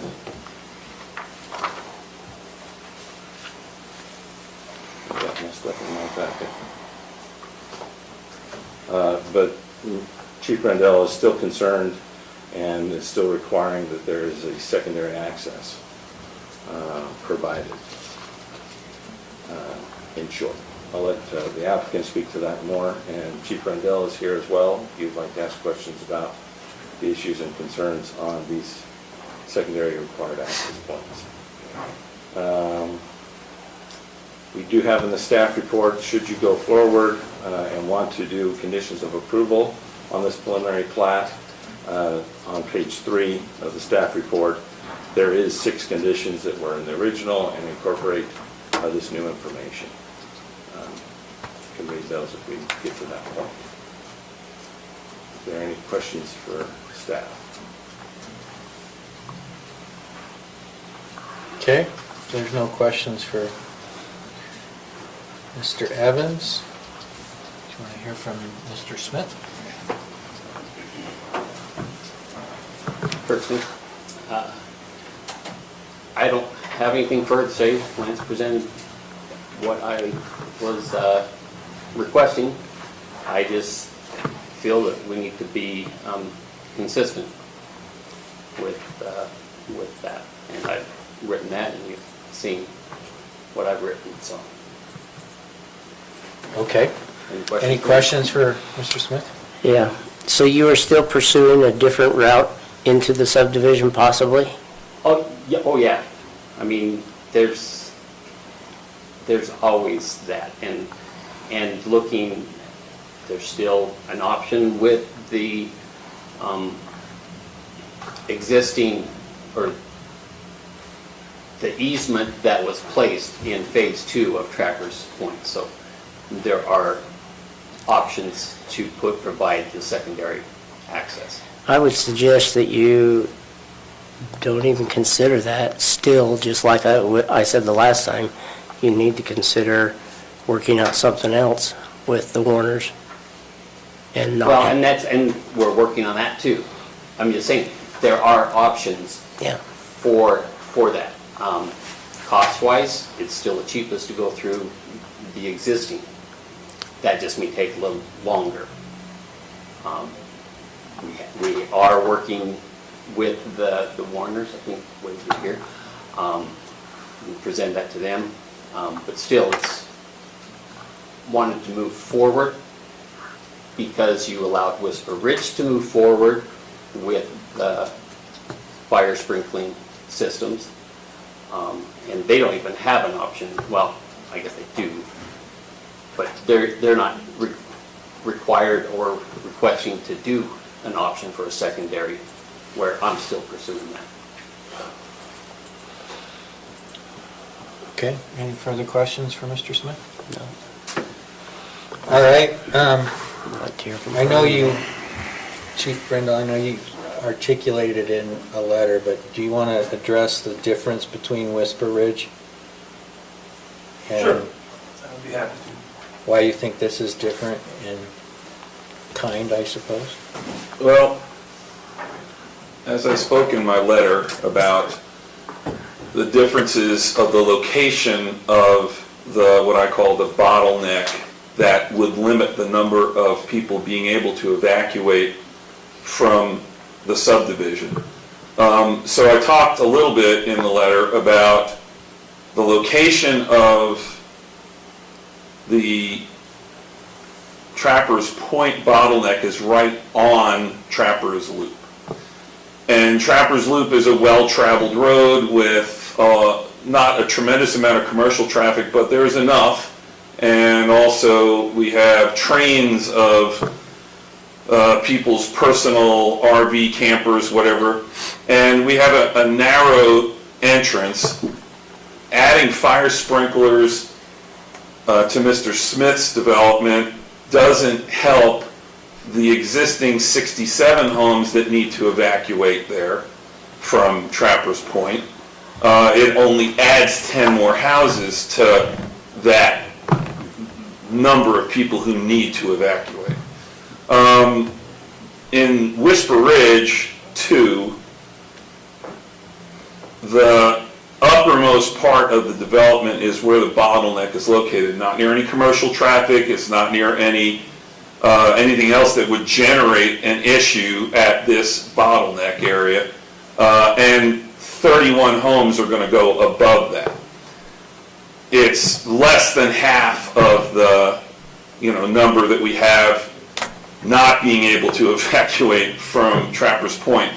Again, for those who may recall, I'm trying to use a reasonable approach to try to allow developments to go forward if we can lessen the safety impact on the community.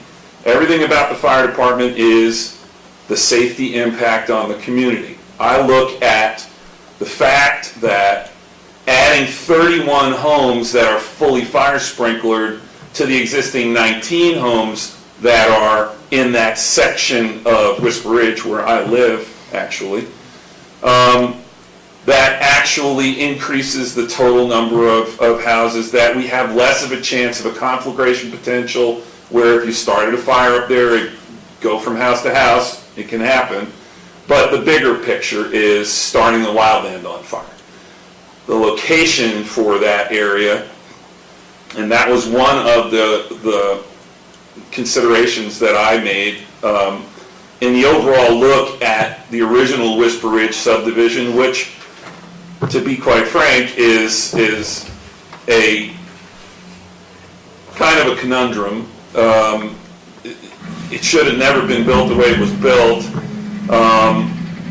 Once we were able to have the medians removed, and we have a large road now in that that feeds that upper area.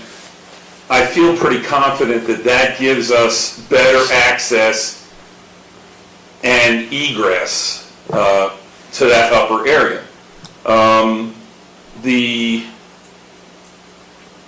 The Frontier Estates issue really is that we still have a very, very narrow bottleneck, certainly narrower than anything that we have,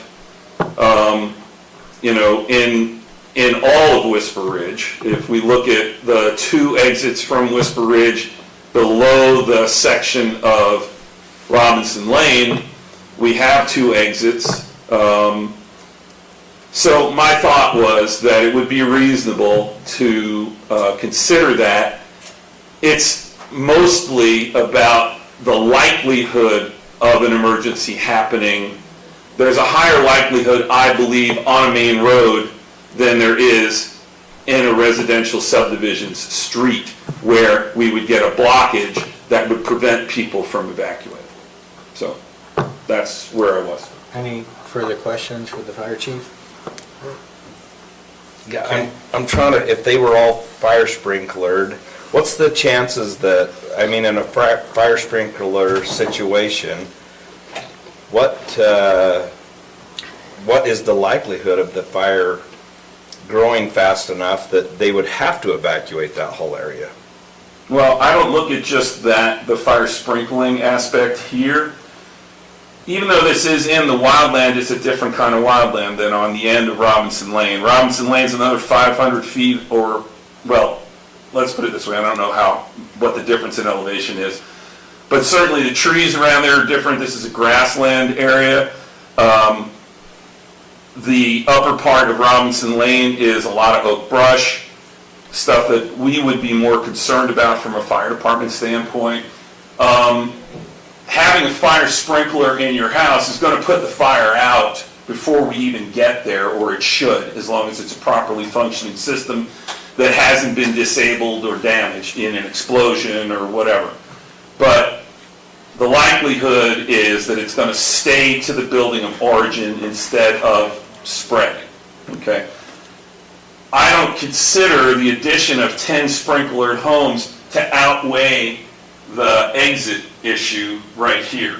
With 1 exit for 77 homes, that doesn't help me a whole lot. I really need an additional exit from that subdivision. In Whisper Ridge, I think it's lower numbers and lower likelihood of it happening in the upper part of Robinson Lane. So.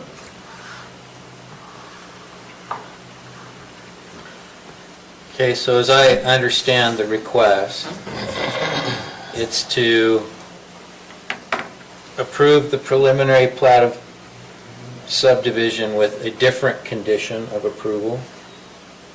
The condition would allow the developer the alternative to require fire sprinkler installation in the homes, or to satisfy the secondary ingress and egress issue in either of the ways that we've discussed. Mr. Smith, sure. Oh, sure. What Chief Brindell, I mean, there's concern, but you approved at Whisper Ridge, and at the end of the Robinson Lane, it's only actually 29 feet wide that they're going to go with the second phase. So that's smaller than right here, which is 39 feet. So you allowed 31 homes to be permitted with the fire sprinklers. You mean 39 feet wide for the easement area? From inside a curb to inside a curb. Because both of the side, at both this location and at the end of Robinson Lane, there is either landscaping rocks or fence posts or something like that. So that is the width. My question is, the 39 feet the existing entrance to the subdivision or the secondary access easement? It's this one right here, not the existing. Okay, all right. This is only, well, the easement is 30 feet, but it goes right down. Okay, I just wanted to make sure I knew where you're pointing. Okay. Whisper Ridge 2, which you approved, 31 lots for the fire sprinkling, so that is only 29 feet, so it's 10 feet narrower from the existing subdivision. That's what's up there now. And then the new one opens up to have the circle or whatever. So it's going through the same amount of length, 150 feet, in what you approved in Whisper Ridge 2 with what's here. Okay. Okay, so, but this exists. All I'm asking for is 10 lots. You already approved 31 for the fire sprinkler. What Chief Rendell is pointing out, that, he's more concerned about this road. Well, as you see, right here is a straightaway. There could be an accident. What are the chances that it's going to hit right in front and block that whole entrance? Who knows? And he did point out that over in Whisper Ridge, you're going to have more of an issue with the fire. With here, you're not. So I don't see where my 10 lots is more of a concern than the 31 lots that you already approved. Okay. So that brings me back to where I was going. So that's the request. It seems to me that the difference is that we approve the Whisper Ridge subdivision on the basis of a recommendation from the fire department approving the ingress and egress to the subdivision and the fire sprinkling of the additional lots. The difference here is we don't have that same recommendation from the fire official. And I think what Mr. Smith is asking us to do is to move forward with the approval of his subdivision, notwithstanding the negative recommendation of the fire official. So, first question is, do we have the ability to override if we have the negative recommendation of the fire official? And secondly, if we have that ability, is there anyone that wants to move forward in that way? I have a question for Garrett. If we do this, if we approve this, what's our legalities? If, as a commission, I mean, if somebody loses their home or it blocks or causes an accident in the entrance, or there's some kind of blockage somewhere along the way, and we've approved this, and something like that happens, and it's maybe because of this new subdivision, but I doubt it, but it could be anybody that's in there that has this problem. So what kind of a legal problem can we have? The county is always going to have a legal problem if something bad happens. So that's in the 31 lot subdivision or the 10 lot here. Doesn't matter because they can always point at the county for liability. So can we go and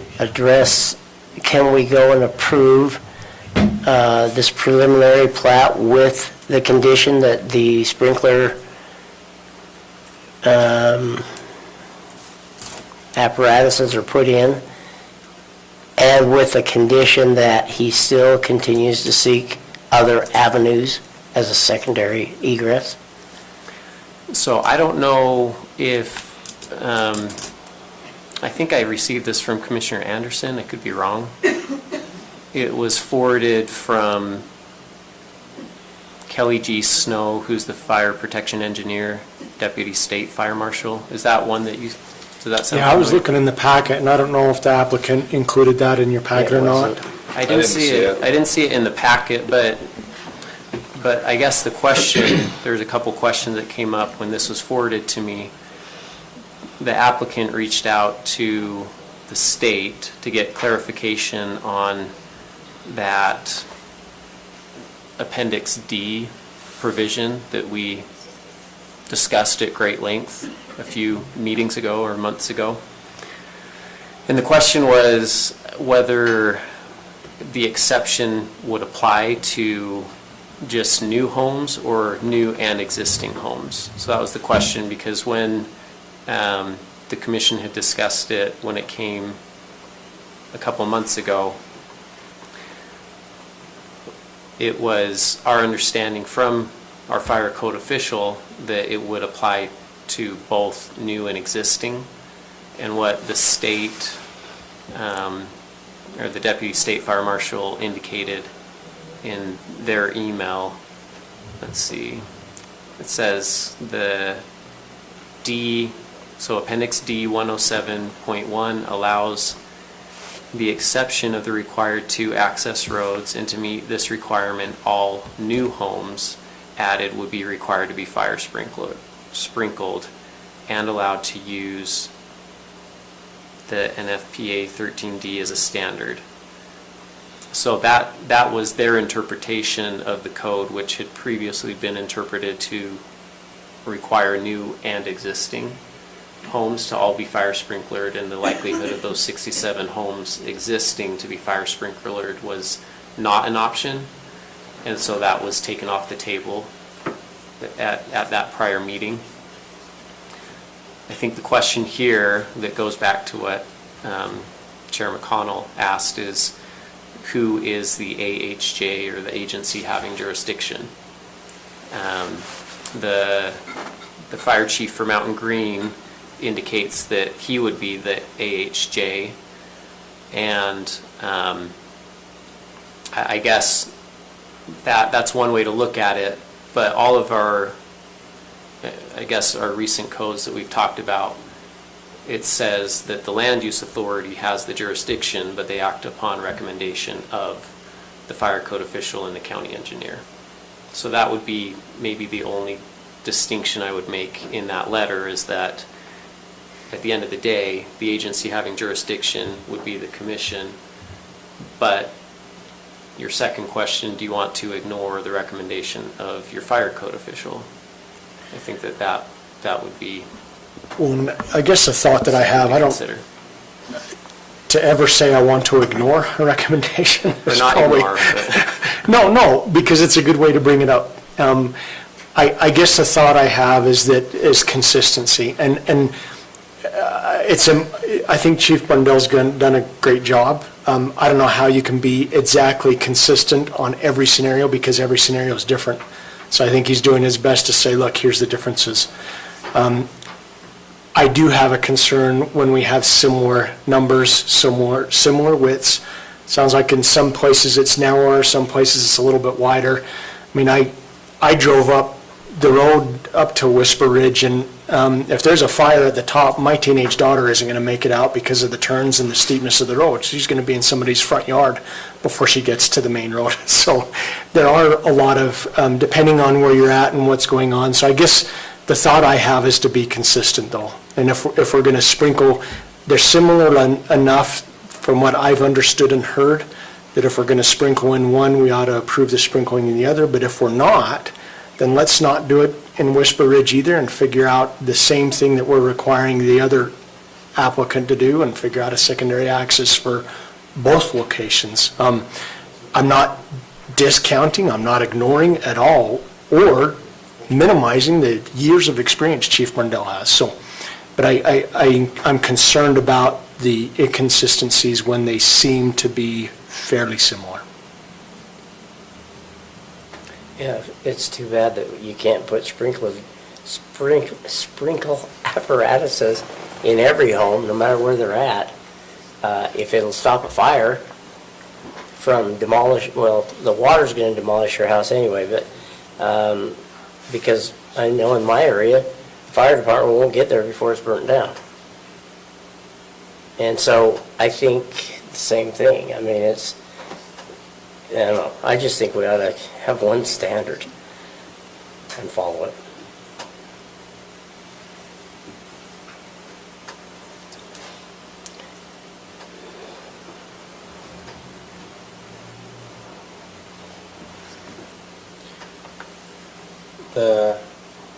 What was it? Jurisdiction, have an authority? JHA? AHJ, agency having jurisdiction. Agency having jurisdiction. It's actually the authority having jurisdiction. That was my error in the letter. Oh, okay. Mr. Snow also speaks in his email, which I also have. The local AHJ will make the final determination regarding this matter. D107.1 allows the exception of the required 2 access roads to meet this requirement. And to meet this requirement, all new homes would need that. But whether this would satisfy the local AHJ is entirely up to them, especially as the initial second access road was never finished. So Mr. Snow is kind of the authority at the state for sprinklering. So I assumed that it was supposed to be the entire subdivision would have to be, but it's the newer homes. But at the same point, he puts the caveat in there about whether or not the AHJ will accept the fact that there isn't another access road. So have we asked him the clarifying question on who the AHJ is under that No, code? Because that's a state code, right? No, this is It's the fire IFC. IFC. And I can do that. I haven't actually communicated. It was just an email forwarded from Commissioner Anderson with some questions for me to take a look at.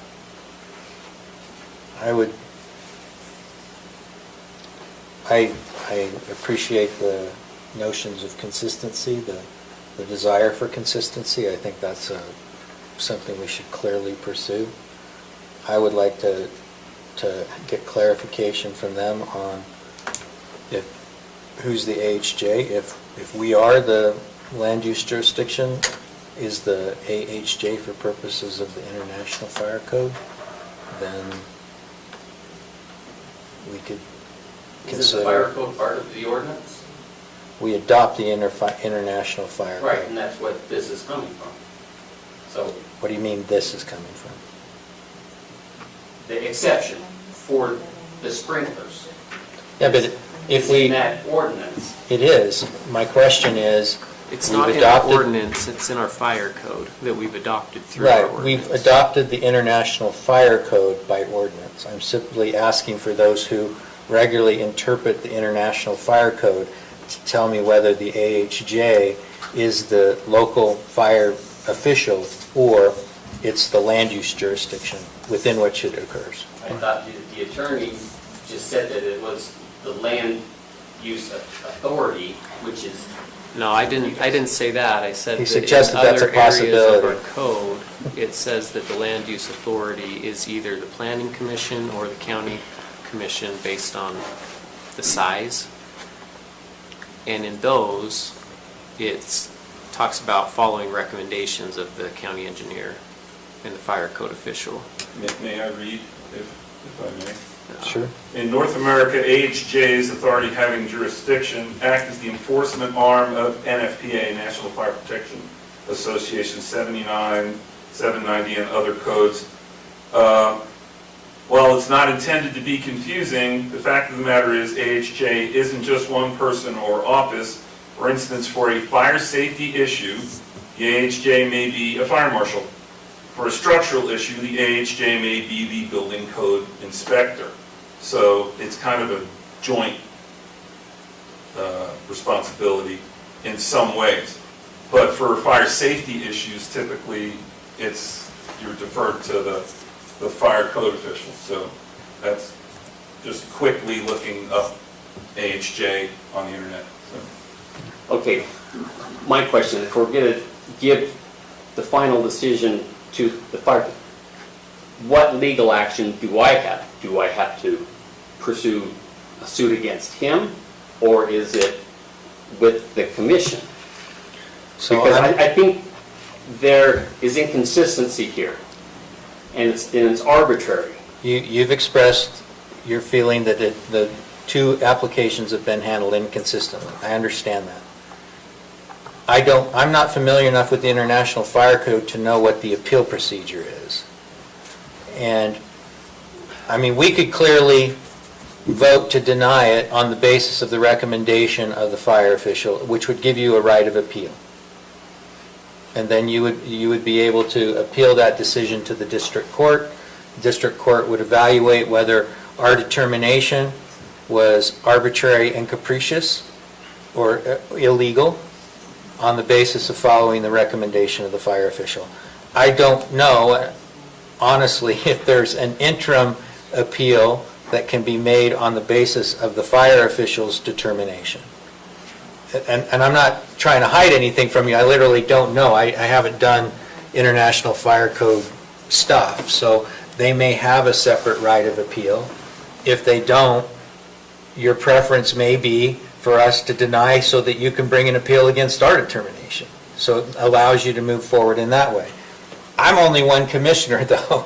I don't know if that's the direction. If you guys are comfortable making a motion and to move forward with the plat in a different direction as requested by the applicant, then... If we were the person responsible ultimately, I would feel comfortable with it, but I want to know that previous to that.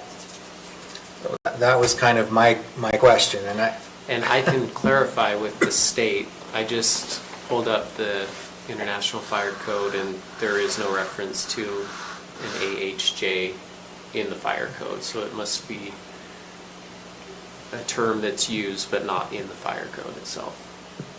Because if we are the AHJ, I just In the want fire to know that code, we're it that. says fire code official. That's, in the IFC, I see that all the time. And then also the land use authority, but it doesn't make a single reference to an AHJ agency having jurisdiction or authority having jurisdiction in the IFC itself. Okay. Mr. Smith.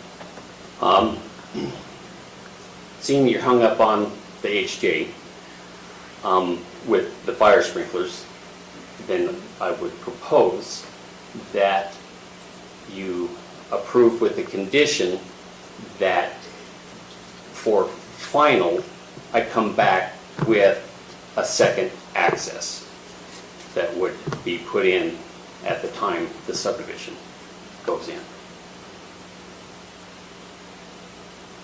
Wasn't that the condition we proposed previously? No. Well, you said come back with something for preliminary approval. I want you to approve preliminary and place it on the final. That's what has to be done before final is granted. We didn't take action with that condition in place, but I think the condition is essentially the same, that you, for final plat approval, come back, you have to establish a second means of ingress and egress, and you can do that through at least two different alternatives. You can establish a legal right of access through the easement in the corner, or you can establish a legal right of access vis-a-vis an easement from those two property owners, or you can establish a legal right of access for an alternative location through the owner's property. And I don't know that that needs to be a paved road. I know that it has to meet secondary access requirements and support fire trucks. Right, and it will only be temporary. Because that's the way, that one was a temporary easement, and as soon as, if the Warners, we get access through there, then at some time that's going to be developed and we'll have a permanent second access. So then that secondary access the temporary, it'll be gone. Yeah, I think that's an alternative that we suggested last time, but it was postponed. Well, you said that for the approval for preliminary. I wish we could have talked maybe a little bit more about that, to saying that would have been a condition for final. But you wanted me to go look at options and get something in writing or something clarified for preliminary approval. And that's what I've been doing. And so now, but I'm asking still, don't prolong this out anymore, give me the preliminary approval, and then I will have, a part of that condition of final is that I have that secondary access easement in place. It may not be installed, it'll be installed with the rest of the development. Yeah, it'd be included on your engineering plans and approved as part of the final plat. Yeah. Because we would want to review the specifications for it. At least the engineer would. And so you would still keep, even though that's what you plan on for the final, would you still continue to have the fire systems or not? No. I mean, if the homeowners. Adds a lot of cost. If you have the fire flow. Right, that's part of that one condition. The lower ones may not have the fire flow. That will be tested once the water's in with the hydrants, and he will go out and test to make sure that, I forget what it is, for an hour long. Yeah. Okay. And so, yeah, there may be a couple that may be required to have a sprinkler system. Based on the size of the home. Yep. Yeah, the home. Correct. Okay. And fire flow. And fire flow. Because when you go do a dead end, you gotta go from 2 hydrants open, the upper one's gonna take more, and so the lower one may be at a lower flow. But that's to be determined when the system is in.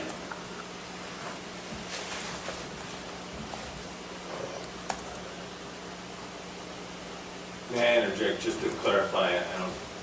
So what you're reviewing is the preliminary plat. So you would be putting a condition of approval that the secondary access be obtained somehow prior to, and this is a question for you, prior to the preliminary final plat submittal?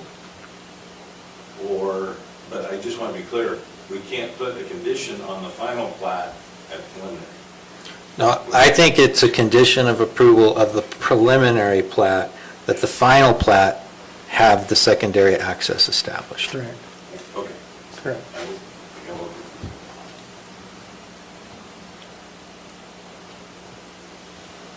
I'm fine with that. So, I have a question. When we spoke about this, I believe it was our first meeting in October, we asked the applicant to go back and make some progress on that secondary access. My question is, what progress has been made since that time? I think Mr. Smith has indicated he's had discussions, but I don't, you might want to elaborate on the detail for Commissioner Newton. Okay. Actually, my brother Bart's worked with the Warners and presenting that, so that's a possibility. I'm in contact with an attorney that we have an option of eminent domain on the existing easement that was never put in. And so that's an option too. Okay. So. But you haven't filed any action or? No. I mean, because again, I'm looking to expedite this. I don't know how long the eminent domain will take, and if, what I get, pushback from that, But from what he has said, it's probably a fairly simple, straightforward, and shouldn't have any issue at all. I don't know if we can work with the Warners, that will be a little more cost, but then we're not messing up someone's yard. Oh, I mean, I don't know what the Warner's plans for development of the property is, but if you could grant an easement, get an easement over the location where you would anticipate the road to be developed in that area, that makes the most sense. It's the best solution for you, it's the best solution for people at Trappers Loop, and done the right way. It may be a good solution for the Warners, but I don't know what your objectives are up there, so could also be something you don't want to have, so that's. Yeah, so as they mentioned, we've talked with them several times about it. We have concerns about who maintains the road. Does it have to be maintained in the winter? Are there legal issues that could involve us if it's not maintained? And things like that. So, we have cattle in there, we have gates that are locked. We have to have responsibility, we can't have people accessing that. Going in there, they can drive on it. So we do have some concerns that we have been talking with the Smiths about that. Okay, so with respect to the maintenance, I think that would be something that the two of you could work out. But let me ask the question that I think was implicated in what Mr. Warner was asking. Does the fire access road need to be maintained through the winter season? It needs to be accessible. I know that's kind of. It can be gated, but accessible. Gated is fine, and gated, with limited access only to the fire department, that would be fine too. Okay. There's no issue there as far as the fire district is concerned. Normally, most fire apparatus access roads are maintained by homeowners associations, but Mr. Smith has told me that he is not going to have a homeowners association for Frontier Estates. So I have a little bit of an issue with that because, as I said, normally that's an HOA issue to maintain the safety of the community. So you may want to consider that. Because if... HOA? Mm-hmm. No. I'd maybe consider providing the maintenance of it, making sure that it's... Whatever way you want to address it, but I think what the fire chief is expressing is that there needs to be an entity responsible for the long-term maintenance of that road.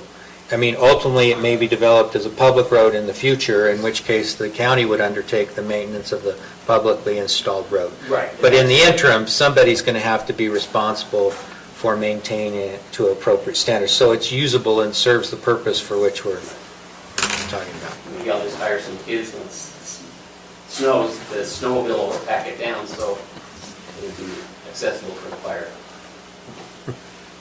No, we'll provide something to maintain it. Okay. So, is there a motion? You'd have to tell me how to Yeah. say that. You write it down and we'll say it. Okay.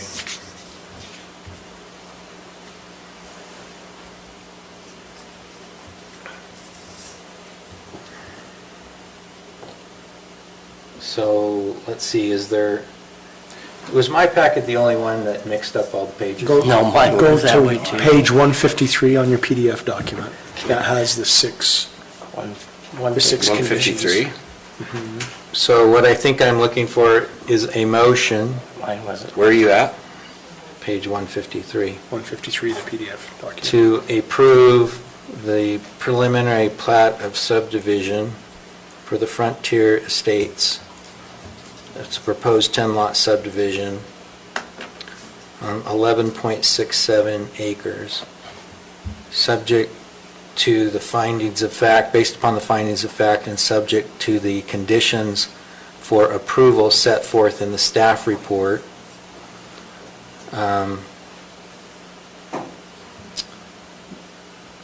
Number one being that the applicant would be required to secure approval of an easement for a fire apparatus access road meeting the requirements of the Mountain Green Fire Department and serving the Frontier State subdivision, which access road shall be constructed pursuant to a legal right of access established pursuant to either a current grant of easement or other right-of-way from one or more adjoining landowners, or a judicial order finding that the existing emergency access road located in the access easement located in the Trappers Point subdivision is available for use by the Frontier Estates subdivision, and that is established as prior to application and included in the application for final plat approval.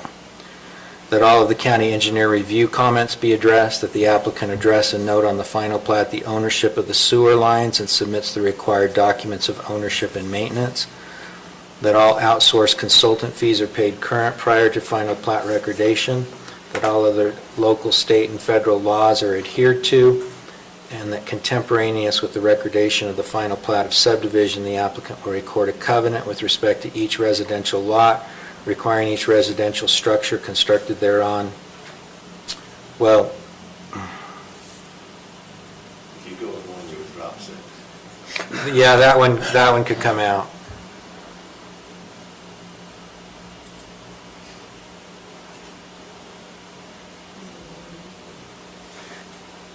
So the last condition of approval will be that all other local, state, and federal laws are adhered to. So moved. I'll second it.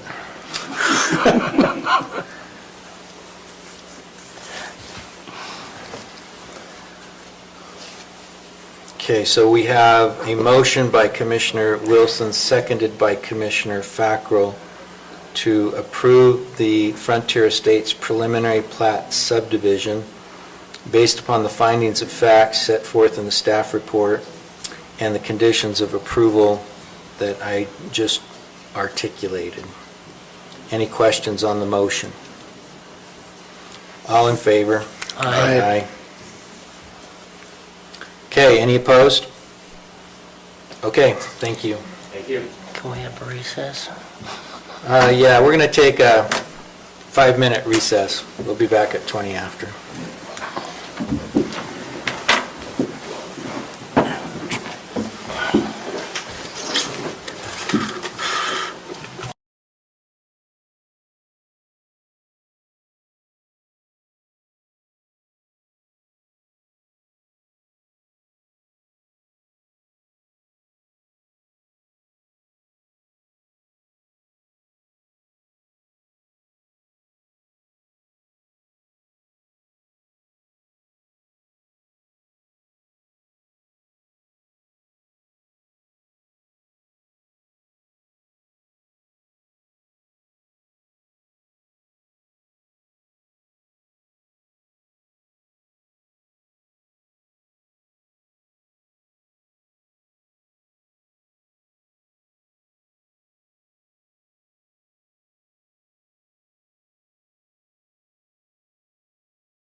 When are you going?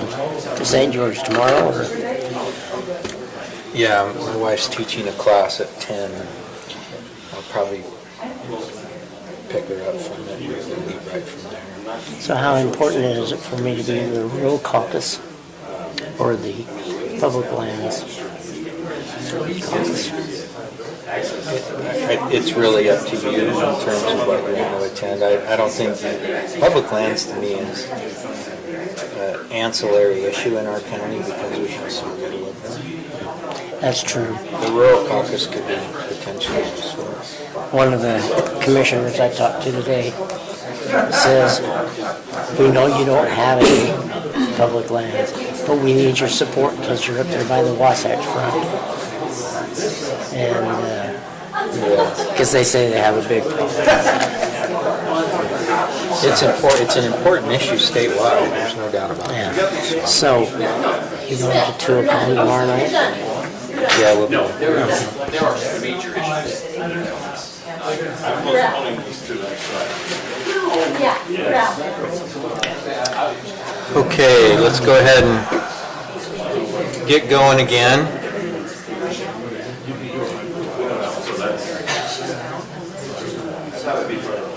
The microphone on? I don't think it is. All right, so I think our next item is item 10, which Lance will address, I think, quickly. Yes, item number 10 is a storm drain agreement between Morgan County and UDOT. It's part of the Rome final plating, and they're still working out the details. We actually just got another draft of their storm drain agreement that we need to do. The short is, UDOT wants to have the county own the storm drain. Rome Development would put it in, but we need to get those details all exact and lined up before we spend any more time on it. I hoped we'd have that tonight, but we won't. Hopefully we'll have it for the 23rd with the final plat of Rome. Okay. So I would request that you postpone it until then. Okay? Okay. So, let's see. Opposed. Can I actually, I did a review of this, so can I just make a quick comment until, Yeah. and then we can move on? My concern is that storm drain coming off a state road is going into that system, so that's just a concern. That's all I got. So we shouldn't have storm drain coming? No, all I'm saying is water from a state road is going into that storm drain system. So for UDOT to say, we're responsible for it. We're responsible for all of it, that's just a comment. And that's what came out today, is it won't be all of it, so then we'll work on it. Perfect. And also reimburse if UDOT repairs, and so that means they could, so just be aware of that. It says that if they go in because they feel like the county hasn't done something, then they can repair it and then bill the county. So just. Which is illegal. So just review that. Well, and then I think you mentioned this, there's another provision with respect to, just the clarity as to who's putting it in. I mean, it can be ultimately our responsibility if it's our agreement, but it should be will either construct or cause to be constructed, because we're going to, if the Rome subdivision's going to put it in, then we'll have them undertake that construction effort. So we need a motion to postpone it, or do we not? Let's go ahead. I move that we postpone the UDOT and Rome subdivision storm drain agreement till the next meeting, which is November 23rd. November 23rd. Second. Okay, we have a motion by Commissioner Fackrell, seconded by Commissioner Anderson, to postpone the UDOT and Rome subdivision storm drain agreement. Discussion and decision with respect thereto. Any questions on the motion? All in favor? Aye. Okay. Way to hang in there, Mike. Next one, Mr. Evans, discussion of subdivision platforms of completion assurance. In this, I also would like to request that we have a work session on. The short is the Utah State Code changed in May of 2020 to require 2 forms of completion assurance. kind of have a draft of discussion here, but I think we can do some more work, and we'd like to get more input. And we'd like to look at more options. We only they have to post a cash escrow right now with the county. And we need to have at least a second form, and we possibly might do a third option. And we're clarifying some other aspects of that. So do you want it to just come back for a work session I'd like followed to later? Okay, well, I'll lay out my game plan. A work session with you guys on the 23rd to get some direction and where you're feeling and have a good discussion on it. And then I would take that and propose a code amendment that would go to the Planning Commission on December 2nd and come to you on December 21st. Okay. Is there a motion to postpone? Make a motion, we postpone discussion of subdivision platforms and completion assurance until December 21st. Until November 23rd. Work session on Work November session. 23rd? Oh, I wasn't going to discuss the work session, sorry, I just mentioned okay. we'd be coming back to our, I thought you said the December 21st meeting? Is that correct? Well, but it hasn't been legally noticed. So, Oh, okay. so sorry, Ken. So what do you want me to say? You said it. Work session on the 23rd. Until the work session on the You just 23rd. did so much more than I thought. So. No, we're I'll good. second it. Whatever he said, I'll Okay, second we it. have a motion by Commissioner Anderson, seconded by Commissioner Fackrell to postpone the discussion of subdivision platforms of completion assurance until a work session on November 23rd. Any questions on the motion? All in favor? Aye. Okay, a proposed amendment to the Hamby subdivision dividing the existing 2-acre lot into 2 1-acre lots in the Pinewood subdivision, removing a portion of the frontage to add to the Hamby subdivision. This is located at 2551 North, 7000 East, Croydon, Utah. Yeah, so this is north of the town of Croydon. It's an existing 2-acre lot. It's a unique configuration and a little bit tricky, but the applicant has put together a plat amendment that incorporates both the Pineview and Hamby subdivisions and then creates 2 lots. And go to the next one if we want to get into more detail, but they have met the code requirements for a plat amendment, and it meets all the code. This is the application that has spurred part of the discussion of the requirement for a 200-foot lot width, which makes, I mean, they'd still be 1-acre lots, but it would make them it makes them weirdly shaped, to say the least. And so that's part of why that discussion came up, but the subdivision does meet, as proposed, does meet all the codes and requirements. The Planning Commission recommends approval. Don't think they had any extra requirements, just, well, the Planning Commission did have a wellhead protection note added to the plat and an address chart. So that was their only 2 conditions of approval.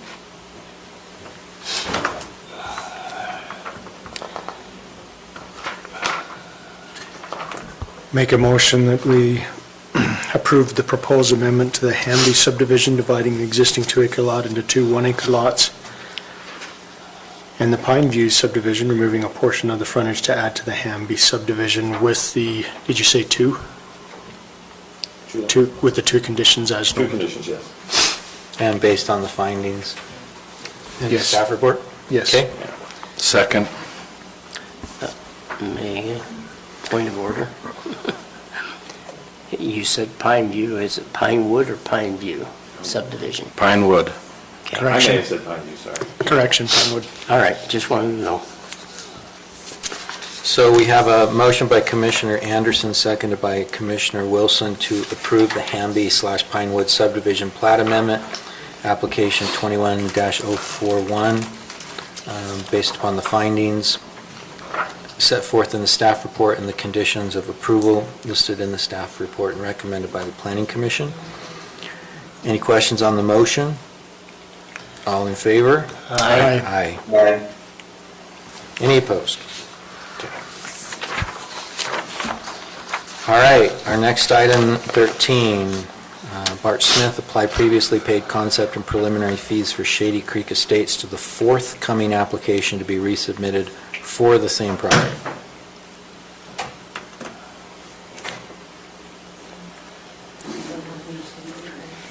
I didn't put this item on there. You just always have something to say.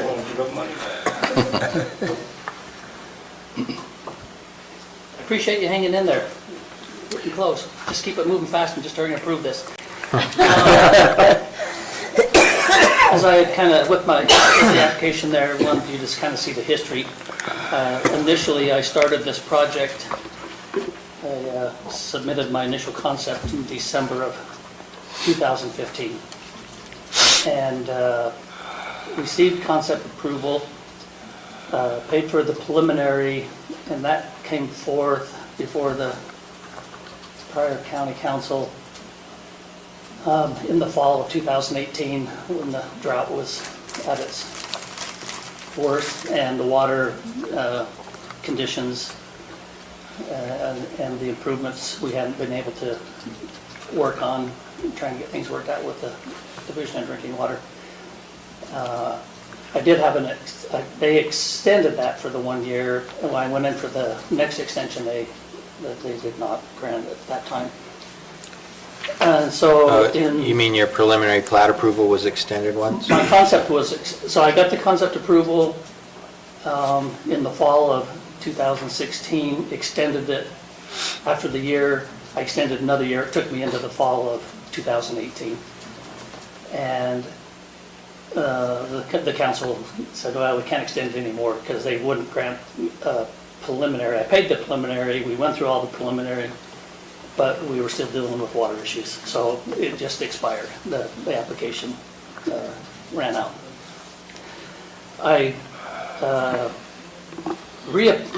resubmitted the fees in November of 2019. And at that time, I was planning on just doing concept and preliminary together. As I talked with Lance, we kind of figured, well, we've kind of been through all this. You've already had a concept. Let's just run them through together. So now that's been 2 years ago, and that I paid those fees. Now with our water being ready to move forward, Lance is like, well, that's expired. But really, when I paid that fee the second time, there was really no reviews, nothing happened. The only thing that did happen in the last 2 years in regards to Shady Creek Estates was a follow-up geoscoping meeting because the amendment to the previous sensitive area ordinance. So, but there's a fee for that. So the second time I paid both fees for concept and preliminary, there was really nothing that ever came to the planning department. So as I'm ready to submit again, Lance had said, well, we need to just start with concept. Let's go back to concept again. We'll go through that again. But where that has been 2 years ago, he said you could request that maybe the commission will allow you to apply the fees the second time you paid them to be used going forward this time as I try to move forward. So you paid fees in 2015, again in 2018. Those...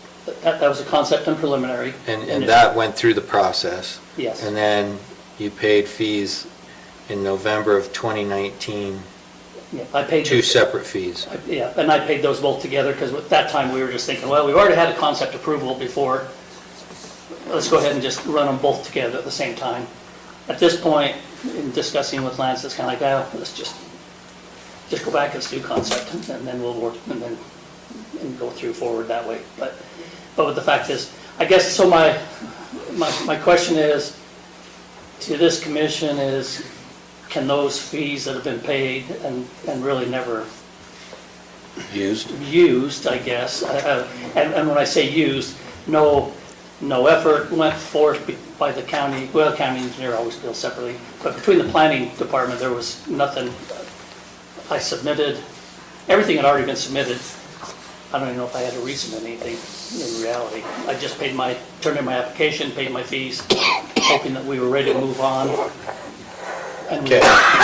So Lance, was there any additional review done in connection with these fees paid in 2019? We did not review these applications, they were incomplete. So we did have discussions, took in the application, reviewed it in the sense of, well, these items are still Just to missing. determine whether you had a complete Not a application? complete application, we sat on it, Okay. did some correspondence, and then we had to procedurally deny it because I had to move forward. Okay. so I'm hoping I don't have to pay a third fee to keep working the subdivision through, that second one. And like I say, there was really no progression. That second application just went nowhere because I knew I had to get everything with our water system in place, and it has taken till now to be ready to move forward again. I move that we apply previously paid concept preliminary fees for Shady Creek Estates to the forthcoming application to be resubmitted for the same project. And just a question on the motion, is that with respect to the fees paid in 2019? Yeah. So that would be 2 fees paid in 2019, 19. concept and preliminary. correct. Before you do that, may I ask, Lance, what's the difference in the costs between then and now, 2019 versus today? No change. Okay, then that answers the question. Actually, I paid for 22 lots, and now I'm down to 21 with my geo study I wanted, so. But I'm good. I was going to say, extra lot. don't push it. Second. Okay. So we have a motion by Commissioner Wilson, seconded by Commissioner Anderson to apply previously paid concept and preliminary plat fees for Shady Creek Estates to the forthcoming application to be resubmitted for the same project. Those are limited to the fees paid in November of 2019. Any questions on the motion? All in favor? Aye. Aye. Okay, Thank you thank very you. much. T-Tab Board presenting findings on Chamber Bureau DMO.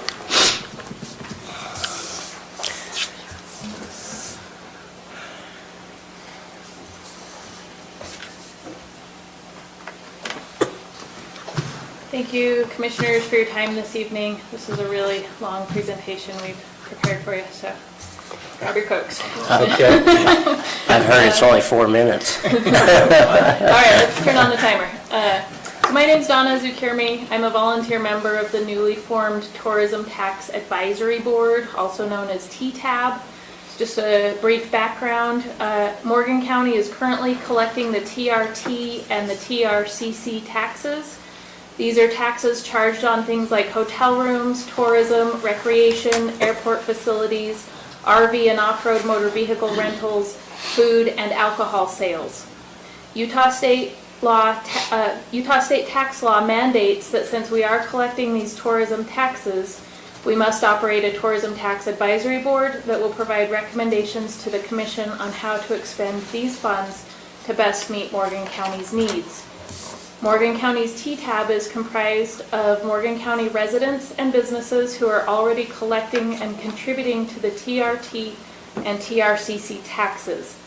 By state mandate, those tourism tax funds may only be used towards specific types of expenditures to develop, market, and maintain tourism in Morgan County, including establishing and promoting tourism, recreation, film productions, conventions, and to mitigate the impacts of increased tourism such as emergency medical services, search and rescue, law enforcement, road repairs, and upgrades.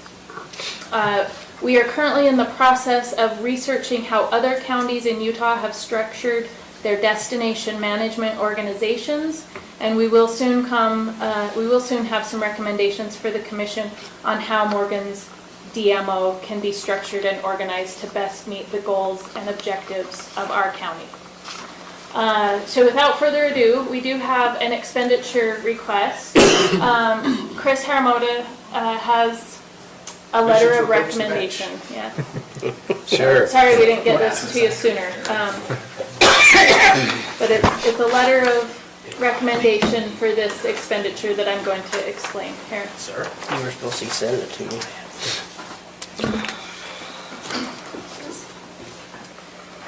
So the Morgan County TTAB believes that becoming a viable, welcoming, and high-quality destination for tourism will aid in our county's economic expansion and diversify our tax base, so that everything doesn't have to come out of property taxes. We want to apply for a destination development grant from the Utah Office of Tourism that will help us to achieve these goals, starting at square one with strategy, implementation planning, branding, and marketing.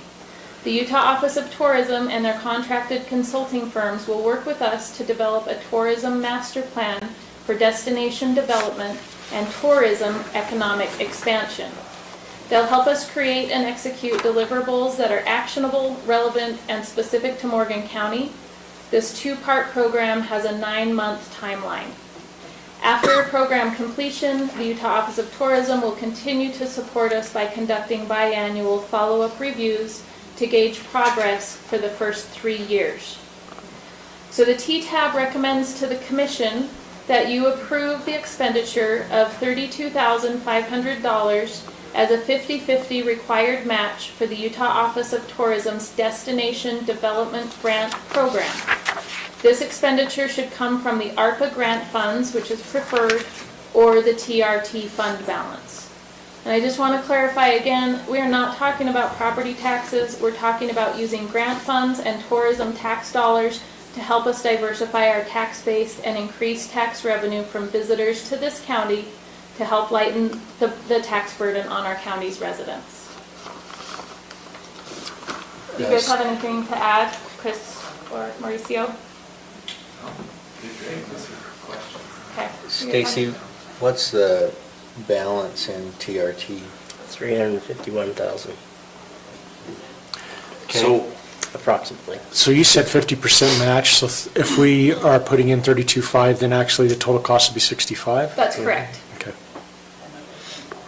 And then what would be the justification for use of ARPA funds?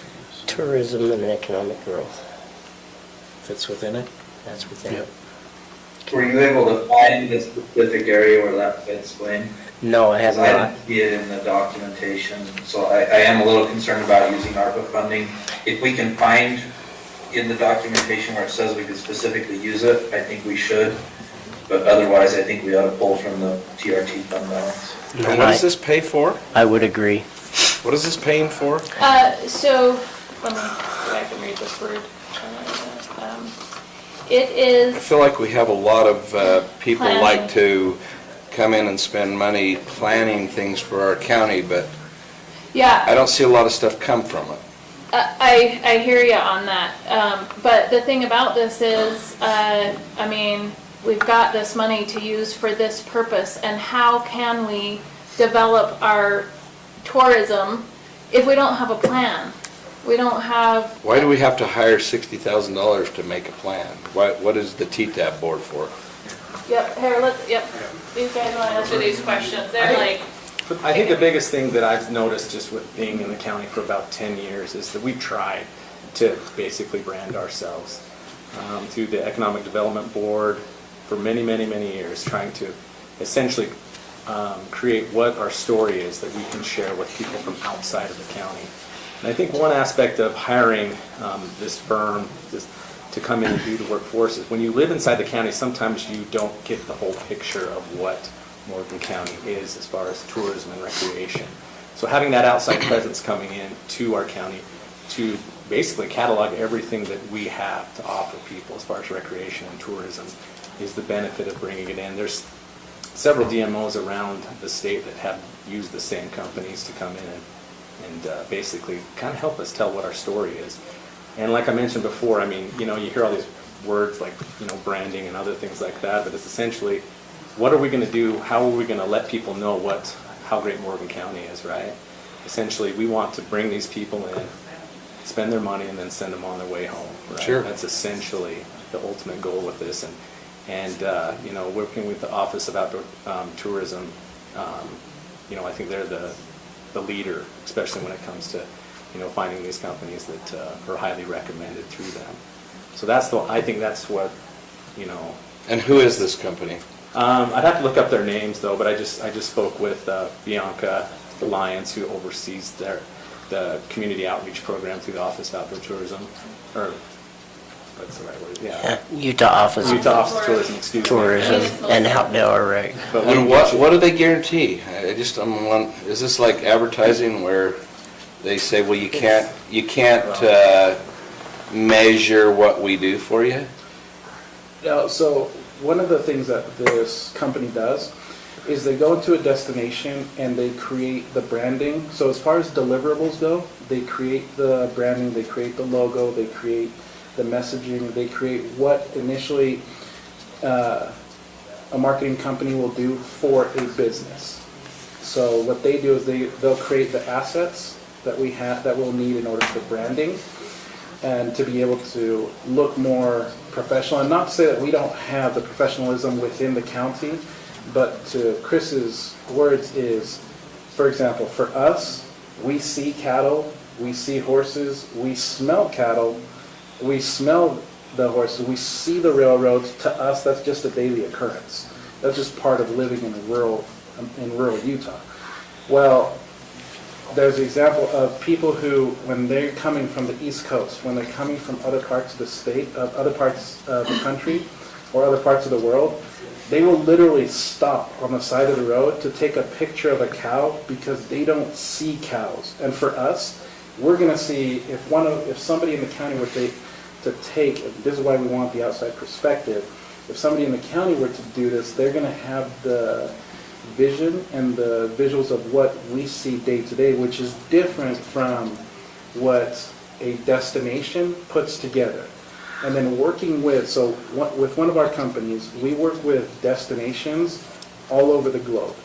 And when we go, so we've been able to travel to different parts of the world, and we've met with destination management companies, and they market, and they've been able to create, market, and brand that destination specifically for the tourism purpose, which is what our desire and recommendation is, because we need to have a company that will come in and create this branding kit for us, and they'll be able to provide us with statistical information, they'll be able to provide us with strategies, they'll be able to provide us with what it is that's going to work best in order to get those eyeballs, in order to get those people to come into Morgan County and see it as a destination. That's what the deliverable is going to be from. What did we pay Ebert Solutions for a DMO? Which month? It's ongoing. That's what I'm saying. Yeah. Why are we double paying this? Is that not part of his requirements to do in his contract? Not under the economic development. It is under the, well, it is. It is under the DMO. It's under the DMO, and we're paying a lot. $6,000 a month. $6,000 a month, 67. That's going to change. I agree with Commissioner Wilson. It would be good, these deliverables you're discussing, would be good to see them and understand what those deliverables are. So that we can, same with any contract we do, we can say, were we actually delivered these items or not? Yeah, I'd love to see some referrals from other people that they've done work for. Did we get 3 bids? Did we?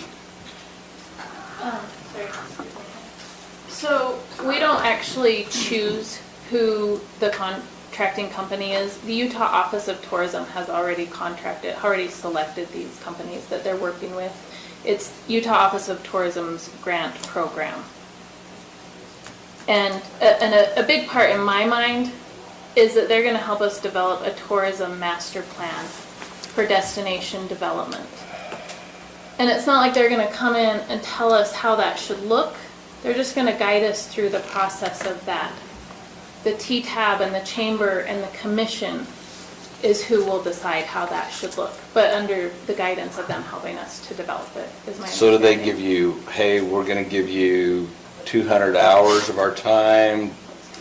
How do they break it down so we know what we're getting our money's worth, you know, like, we'll show up to one meeting a month, you know, I don't know. They do have that information. I read it in the grant application paperwork. I mean, and I think that's probably come through in your information packet as part of the grant information. Actually, we didn't get see it. Oh, you didn't we get got it? basically We got nothing. one page We got a indicating sheet. the Yeah. request. Oh, okay. It does outline that information. I don't have it in front of me right now in the grant program description and application information. They have outlined in there what their deliverables will be. So beyond that, I'd love to see it. I personally would vote no until I saw some of this stuff personally, but I'm only one. So it sounds like there's more information available. there is And one. it might be best to postpone this and re-notice it up for the next meeting on the 23rd and get us that information so that we can take a look at it. Okay, so. What I have And it'll found, also give you time to confirm whether or not Yeah. ARPA funds can be used Right. for this, because Yeah. that seems a push to me. there's some different things, And could I ask you this also, Blaine, if that's going to change, if we have contracts in place right now for DMO and that's going to change, what does our contract say right now for the DMO changing? What type of notice do we have to give to the other DMO if we're going to switch? their contract ends December 31st unless we renew it. But it wouldn't. We need to end check that. Yeah. It wouldn't end sooner. What's I that? think there's a notice period that we have. I'm just saying it Actually- couldn't end sooner, like, I don't know. I just hate to let it run out and waste money. Is there a deadline for the grant application? Yeah, it passed last yeah. year, and they still have money left over, so it's still open. And we wanted to apply for it last year, but we didn't have enough people on board with, we didn't have the T-TAB board set up, and the chamber is kind of disconnected from that. But in these efforts and the meetings I've participated in, there's a real effort to bring everybody together to the table, and so that we can really do some things for the county that works for our county. There are a lot, well, I don't know if Chris was going to say something. Some of the grants that were received, some of the Utah Office of Outdoor Recreation, they had a total of 99 projects with $7.6 million in matching grant funds across the state for the 2021 grant cycle. The different kinds of projects, well, they're basically saying to us, they sent me an email that said basically, where's Morgan County? Morgan County is nowhere on the list of any kind of project. And there are projects throughout the state ranging from $500,000 down to $3,000 of grant money. And these different kinds of things are just simple things of, well, here's one in Logan City for $201,000. And it was to develop the public access for river recreation with the construction of a river-based trailhead on Mendon Road with a parking lot, restroom, and an accessible carry-in watercraft ramp. So these different grants that come out from this Utah Office of Tourism and Recreation are ones that we have not even utilized at all. By doing what they're asking, the TTAB board is asking, is it will help us to not just put in place all these different ones that they've already been working on, different things that they can do to bring in the people. It can also help with and I'm tired enough, I can't remember. But anyway, it can help with them developing the plan that they want to do and to help with making our county a tourist destination instead of what we've got. Now, I agree with you as far as the spending of the money. without having the complete picture of it. And I would say if we can do it in 2 weeks, after I found out all that information and it's viable. I know I'm going to the meeting on Thursday that has to do with the Office of Tourism. And I will be meeting with them to find out a little bit more information. And then we can find out also if it qualifies for ARPA money. And if it does, then great. If not, we can use it out of the tourism. So, if you don't mind, and just my experience in the last 10 years is that we have missed a lot of funding opportunities for things that would really be a nice addition to this community because we don't have a solid plan. We don't have this, where'd it go? We don't have, I can't think either. We don't have a tourism master plan for destination development and tourism economic expansion. And that's what they require when you apply for a grant? Right. You've got to show enthusiastic community support. You've got to show that the commission wants this and that the people in the community want this. And without us pulling together and working on this and having a focused strategy, we're never we're gonna keep missing the boat on all these funding opportunities from state and federal and economic and our environmental organizations and all these different places that we. I'm not saying I'm against it. I just would Yeah. like to. I I got one sheet that said presentation. So I have a few more details. Anissa has sent me some answers to some of the questions that you were asking. So the company's name is Coragio and Hub. Carbon County, Heber, Weber are a few examples of counties that have seen return on their investment, and we've divvied out and we're all communicating with a few of the different counties and just getting their input on how they run their DMOs and their chambers and all these different aspects, and including how this process has worked for them and what benefits they've seen from that. So that's an ongoing process to gather that information. The state did go out to bid. We are utilizing their contracted rates, and they are paying half. I'm not quite exactly sure what that means. Maybe she'll give me some follow-up. But this grant, She's just saying that they bid it out, the state bid it out. yeah. And this grant application process is separate from the DMO. Oh, it's my bedtime. Sorry, guys. It's not the DMO itself. I mean, the DMO, however we end up structuring that, will certainly participate in this. And I don't know the answers of how that's all going to come out because we just haven't finished our research yet. But going back to the grant information, let me just. So yeah, that's the main thing up front. They'll work with the participants to develop a tourism master plan for destination development and tourism economic expansion. The plan will identify goals, strategies, and action steps to implement the ideas and suggestions identified in the plan by all of us, right? It's not just them coming in, but using their guidance. Communities can expect regular meetings with the consultant, a week of on-site workshops, and presentation of findings and conclusions. Let's see.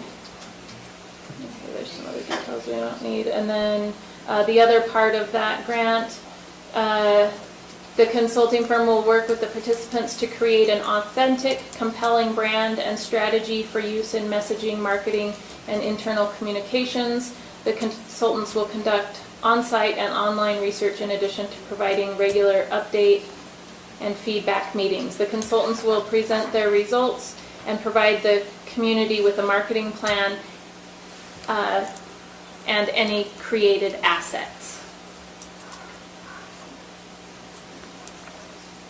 I don't have any more Do you questions. have a spelling for the name of the business? Yes. Just a moment. It is Yeah, CORRAGIO and HUB. Okay. And so, in my simple mind, I don't see why we're not getting some of this money that these grant funds want to send our way. And we need a plan in order to qualify. They're not just gonna give us their money for nothing.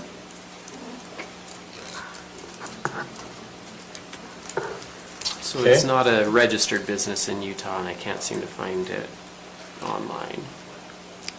But maybe if we could get those references. I will look into it this week. I didn't know the name of the company, so. Let's see, it looks like Visit Ogden used them. Do I need to make a motion? Somebody does. Okay, I make a motion that we postpone this till our next meeting on November 23rd, until we get further information from the DMO and the TTAB board. She says it's not a Utah company. I'm sorry if I may, I believe that Chris was remembering that there may be a December 15th deadline on this round for this. That'll give us time then. I'll second it. Okay. So we have a motion by Commissioner Wilson, seconded by Commissioner Fackrell, to postpone the presentation of findings on the Chamber Bureau, DMO, and action on their request until November 23rd. Thank you very much. If you can bring back that information, and thank you for taking the time to sit with us here tonight and for your efforts with this. We don't want to be Put us on top of this. overly discouraged. I just want to say, Remind me to put them earlier on the agenda. I just want to say thank you, because you guys are acting, I mean, you're not just acting, you're doing a lot of good in the community right now. And I appreciate your efforts, because you've spent a lot of hours trying to determine what this county can use that money for, because it has not been used, and we've been collecting it. And so I'm appreciative of what you're doing. Can I just make just a little comment? This is about my business specifically, and how I really feel like we bring value with tourism into this town. And that's with the 12 full-time employees that we have in the summer, that are school teachers and moms and school bus drivers and college students. We have more employees that are from out of town, but we have 12 that are Morgan County residents. And the more you increase tourism here, the more people are going to be able to stay and work in Morgan. The more kids that are growing up are going to be able to run horses or ATVs or snowmobile tours on their grandpa's property, and they can keep those spaces open spaces, and people can stay here and work. And I think that that's a pretty important factor to consider. I don't know what your business is, would you tell me? I'm the owner of Destination Sports. We Okay. run guided rafting trips and snowshoeing. And for the last year, our Park City business has been subsidizing our presence in Morgan County in efforts to try to bolster more tourism into Morgan County. So. That's our bad too, we should introduce ourselves. In case Yeah. some of you guys don't know who I am, I'm Chris Armoto, I'm the park manager of East Canyon and now our newest state park, Lost Creek, so. I don't think you'll have any kickback. We all believe in this, tourism, bringing people in, spending their money, sending them home. We all believe in that. We just don't want to waste. We don't want to waste money. Right. Absolutely, yeah. And that's one of the things that we can also, when we come back, we can, because of the other counties that we're talking to and getting information from them, we can also provide more information from their personal experience, having dealt with this company, so that way you guys can see how they benefited from it as well. Thank you. Okay, thank you very much. Thank you. Oh, Mauricio, did you find that thing for us for the UAC conference, or did you get all that stuff together? Yes, we have. Can you bring it back? We have half the basket at our office, and I'm just getting gift certificates now to put in there. Okay, can you get it to Robert tomorrow? Yeah, what time do you need it by? I have to leave by noon to make my meetings. I can come in and at around 10:15, 10:30. That's fine. We'll have it ready. Just at your office down on Commercial Street? Yeah. Okay, thank you. Yeah, no problem. Appreciate it. Okay, Commissioner Anderson, approval discussion of an agreement by and between Morgan County and Legislative Executive. So if you remember last meeting we had, Dave Stewart and he came and presented for a lobbying contract and what they do for that I-84 interchange, so, and that'd be I-84 Trappers Loop. He is headed also to St. George. He might be headed there with Mr. Behunin, I'm not sure, but he mentioned that he would not be here today for this presentation, but I did send a copy of the contract to you on Friday. We made some adjustments on the contract from his initial one. I also sent a copy to you, Garrett, on Friday. I know there's been discussions about this and thoughts about it, pretty strong thoughts about it. So I think we're just bringing it before commission for discussion and for recommendation of either approval or not approving it. As we, I don't think I need to say much more. I think Dave explained it pretty well last commission meeting, but we've got a lot of funds coming in this legislative session that we will not see again. And President Adams met with both Commissioner Wilson and I and recommended that we hire lobbyists to see what kind of dollars we can get for that interchange.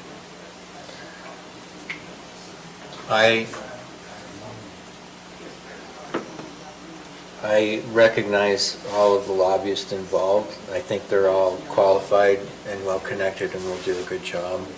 The contract's relatively simple. It doesn't provide the hourly rate, and I'm not quite sure. So it's drafted as if it's on an hourly basis with a retainer. But Exhibit A says that it's a flat fee. And, yeah, so and there's going to be just one invoice. I know in paragraph 3 it says each invoice shall be itemized and have an invoice number. There's really just one invoice, which is that Exhibit A, which outlines, set up meetings, which would be at least 2 with key members of leadership, so at least 2. I'm guessing it would be a lot more than that, but kind of similar to the last discussion, there's not really any requirement of what they have to report back, and so. That's because it says a retainer of 120,000 will be paid blank from November 2021 to October 2022 at a rate of blank. Per blank. Per blank. I don't really know what that means. And I think last time when Dave was here, he said it would just be 40,000 to each of the 3 that are mentioned. That's what my recollection is. That's why this language is kind of like, well, what are we paying a retainer against which they're drawing based upon an hourly rate, and the amount of time they spend is what they spend, and that's a cap? Because if that's the case, it might. And I don't think it explains it real well either. My understanding from what Mr. Stewart said was that it would be 120 for a full year, and that the ask would be 10,000 per month for ongoing lobbying for these funds. So that's not specified here either. No. It hasn't. So I'm a little. I think they're all really qualified. I'm a little bit concerned about the amount. It seems a little rich to me. Okay. I'm not disagreeing. I'm not either. I mean, Jared and I have both gone and talked to another lobbyist that would be less, but they're not as, I don't know if they're super good in transportation or not. And so Jared went to ask him, and I guess he got no answer, right? Yeah, I asked him if he could put together a team like this with the transportation experience, and he didn't have an answer. So at the same time, we have a team, well, I shouldn't say we, but Mountain Green Sewer Improvement District. They hired a lobbyist team to help out with the ARPA dollars and the state matching funds, and per public record, you could look it up, but I believe their amount was $5,000 a month. So I'm not questioning the qualifications of these lobbyists. I've seen all it's of just them the work. cost. And I think that it will ultimately be effective. and I'm willing to frankly retain them for this purpose. I think it would be effective, and I recognize the uniqueness of the year, and I just wonder if we ought to get clarification on how it moves forward. If it is a monthly amount, then let's get that clear in the agreement, and then I wonder if there isn't some room for... And I know Commissioner Wilson and I have had discussions of looking at other stakeholders that would possibly want to help out with this. with I've these mentioned fees. that to a couple as well. Yeah, and so have I. And if we could get some funding help from some of the development community, then that would make this an easier decision as well. Yep. So, The only other point that, I don't know if we brought it up last time, but paragraph 12 talks about severability and survival. It says the provisions of sections 4, 5, 6, 7, 10, and 12 shall survive the termination of this agreement for a period of 1 year. I think, I mean, in my opinion, as I was looking through it, I think number 6 is really the only one that should have a time limit on it. As far as confidentiality, I think that should be an ongoing, not just limited to a year. Ownership of documents. 5, you mean? Mine says 5. Yeah, 4 and 5. So 6 is conflict of interest, where they have to advise client prior to undertaking services for any other company whose interests are known or could reasonably be believed to be adverse to the interests of the clients. I think that one's fine to sunset in a year, but I think confidentiality should be ongoing. Indemnity, choice of law and remedies. So, just a thought. okay. So, what do you want to do? Do you want to talk to them about that? Yeah, I think Clarification? I think with the questions we have, and I'm kind of looking at Commissioner Wilson a little bit also, I don't know if he's got any comments to this, but with the questions that we have that's not defined well, and with the comments that our attorney has, I would recommendation to postpone until next meeting with these changes. Okay, I'll second it. Okay, that was a motion. That was a motion. Motion by Commissioner Anderson, seconded by Commissioner Wilson. Postpone further discussion of the agreement by and between Morgan County and the Legislative Executive Consulting Group. All in favor? Aye. Aye. That brings us to our public hearing. What's that? Yeah, I think you should, because I don't think he's going to have a problem with any of your recommendations. If you do it, I think it would. Yeah, just mark it up. Redline it and let's send it over to him. Okay, public hearing, Carter, Fluma, and rezone. I should really try to figure out what that acronym means. A proposed amendment to the future land use map. Oh, that's what it is. Yeah, that's what it is. Future land use map amendment. A Fluma. Okay, I've got it. Took me a while. Because I was just doing a wag as to what it meant. Approximately 66.8 acres going from agriculture to ranch residential 5 and rural residential 1, along with the proposed amendment to the zoning map of 66.8 acres going from A20 to RR1 and RR5. Project is located at approximately 2140 West Old Highway Road. So I'll request a motion, actually, Lance, you go ahead and present, and then we'll request a motion to open the public hearing. Okay. So we have two applications. One is for a future land use map amendment, which is the general plan map that sets out broader land uses. This area in particular, well, and just to orient you, so the site is off Old Highway Road,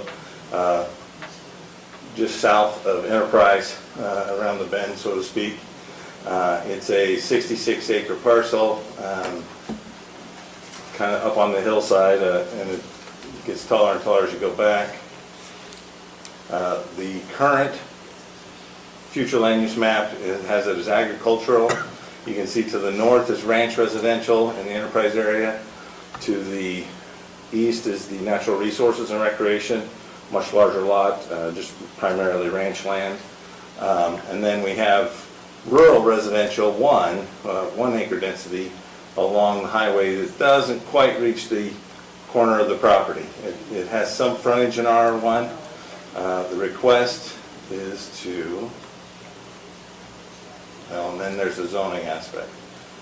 The request on the future land use map is to change the bulk of the property to ranch residential 5, which would allow a maximum of 5 units per acre in development when if it's approved and rezoned going forward, and then a smaller piece in the corner of 2 acres at rural residential 1, obviously allowing 1 dwelling unit per acre.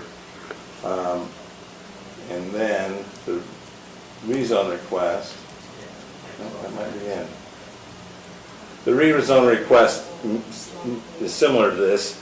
It's not ranch residential, it's rural residential 5 is the zone, and rural residential 1 is the zoning that they're requesting. So one is changing the future land use map, one is changing the zoning map, but they're both changing it obviously to the same level of density and then the actual zoning ordinance implications.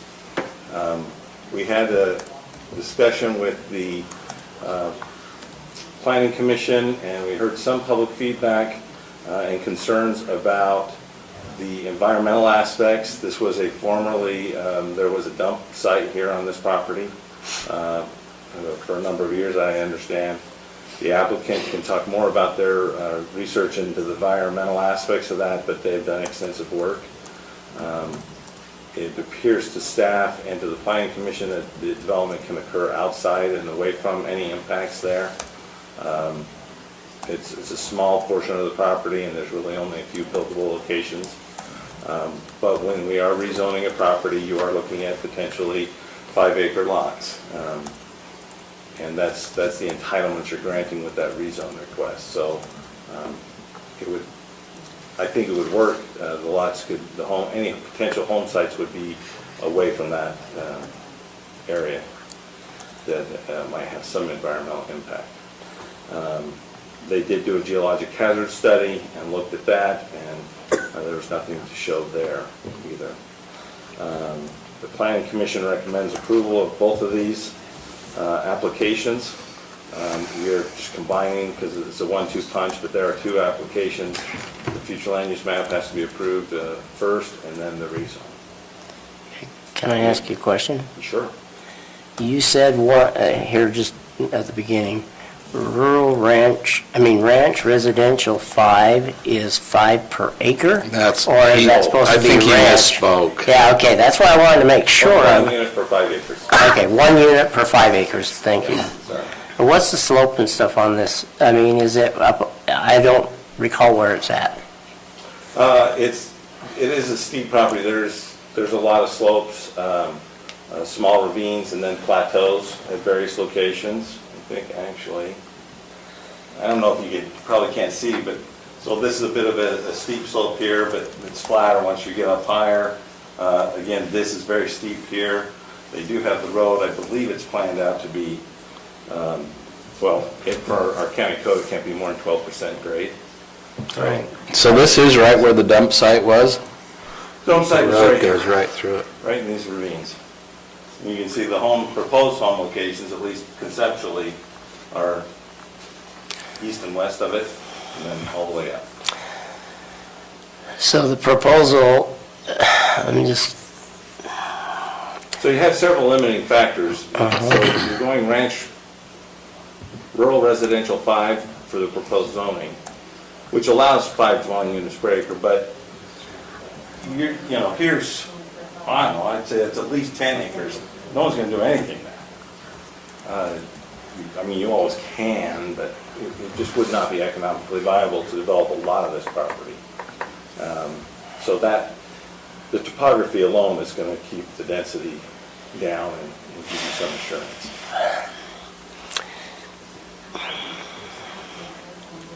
I have some major questions on this.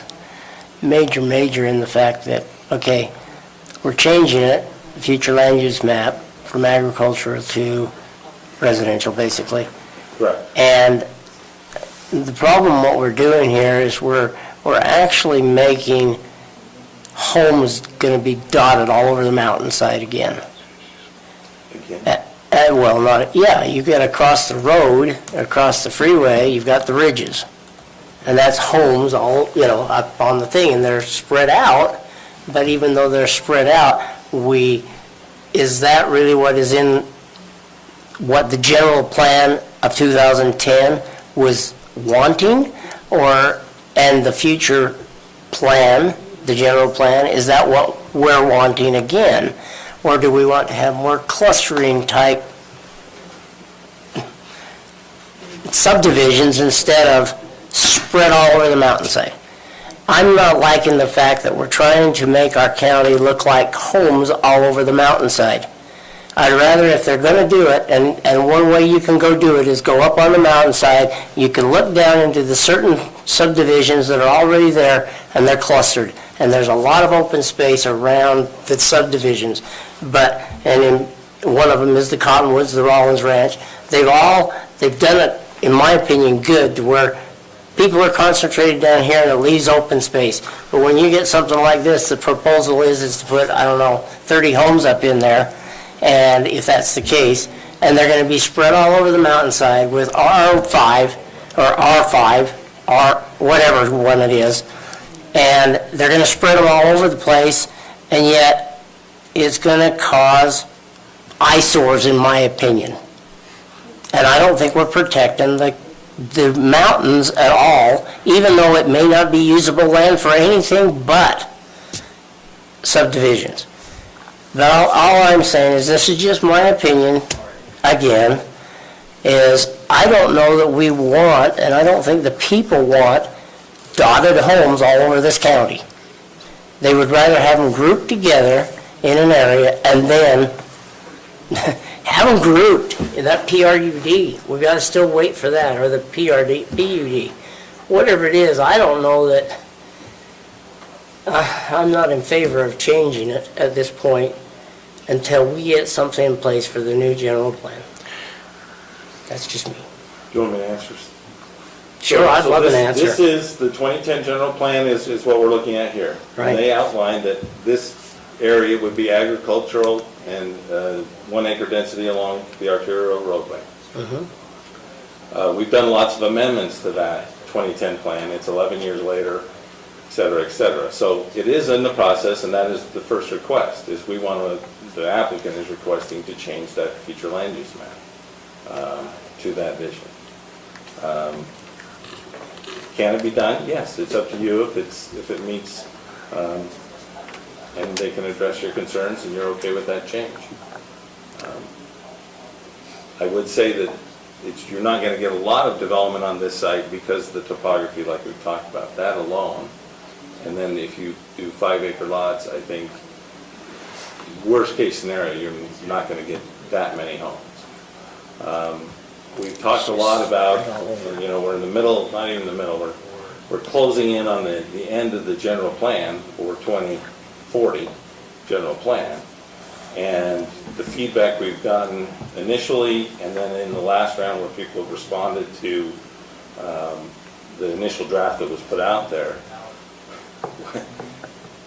we kind of did exactly what you're saying, and I shouldn't say we, the consultant put together, well, based on what they heard, let's cluster development. Growth's happening, let's cluster those homes. A lot of pushback on that. People did not want to have the homes clustered. They did not want to do that vision. They're still trying to split that and try and find a balance there on that plan as it goes forward. This site did not change one way or the other in that plan. So the only way this could change, well, who knows what that final draft will look like. So, just a quick comment. I'm looking at our existing zoning map, and as you head into enterprise, it looks like it's starting to show on this map here where you've got other point.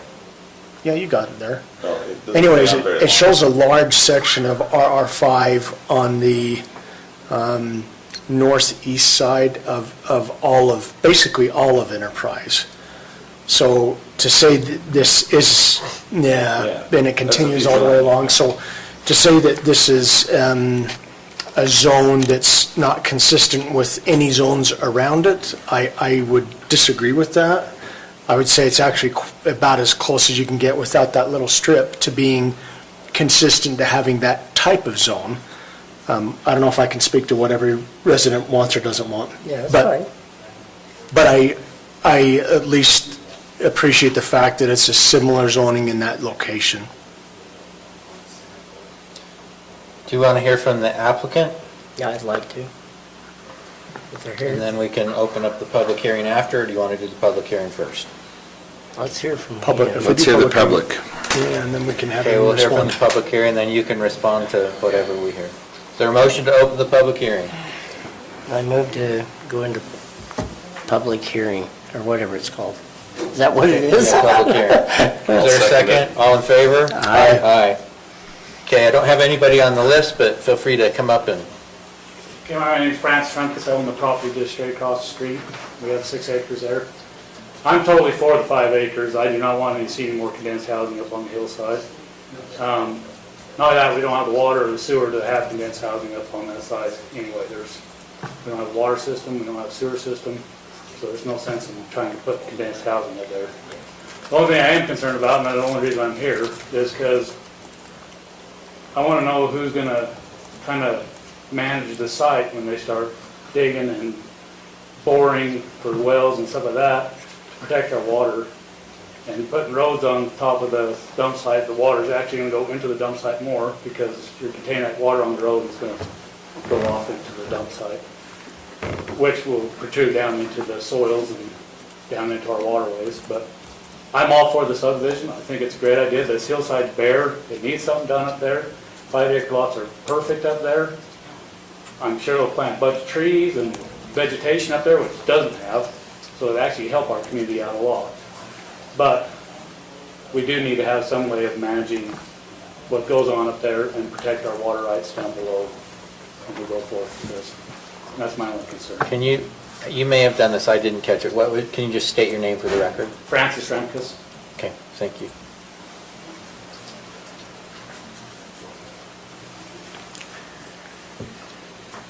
I'm Rainey Remkus. There's just a couple other things I wanted to just mention again.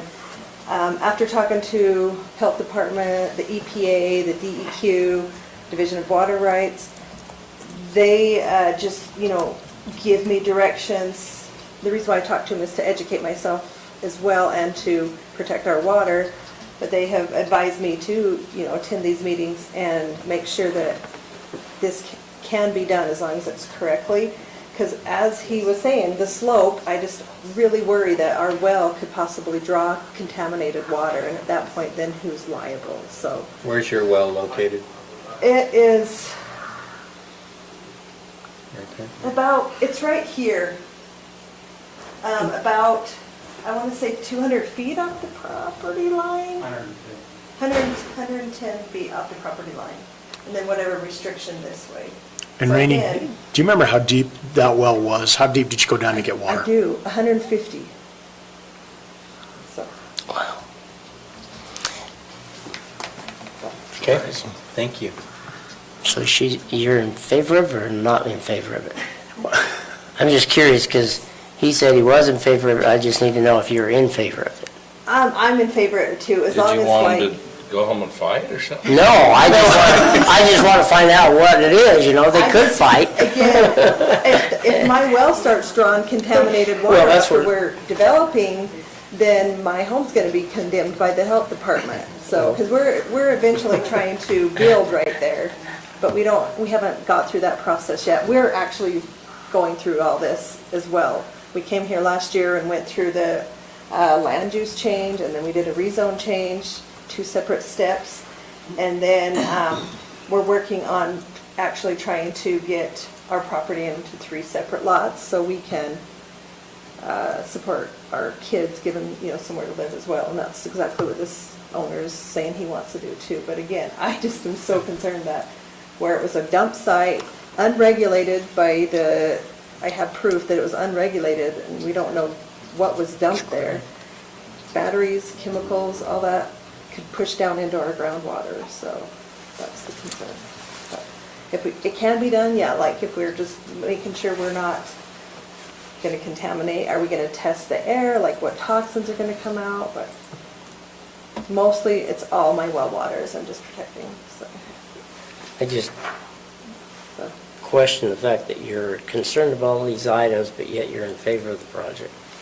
Just doesn't make sense. I think they're in favor of the land use and the change.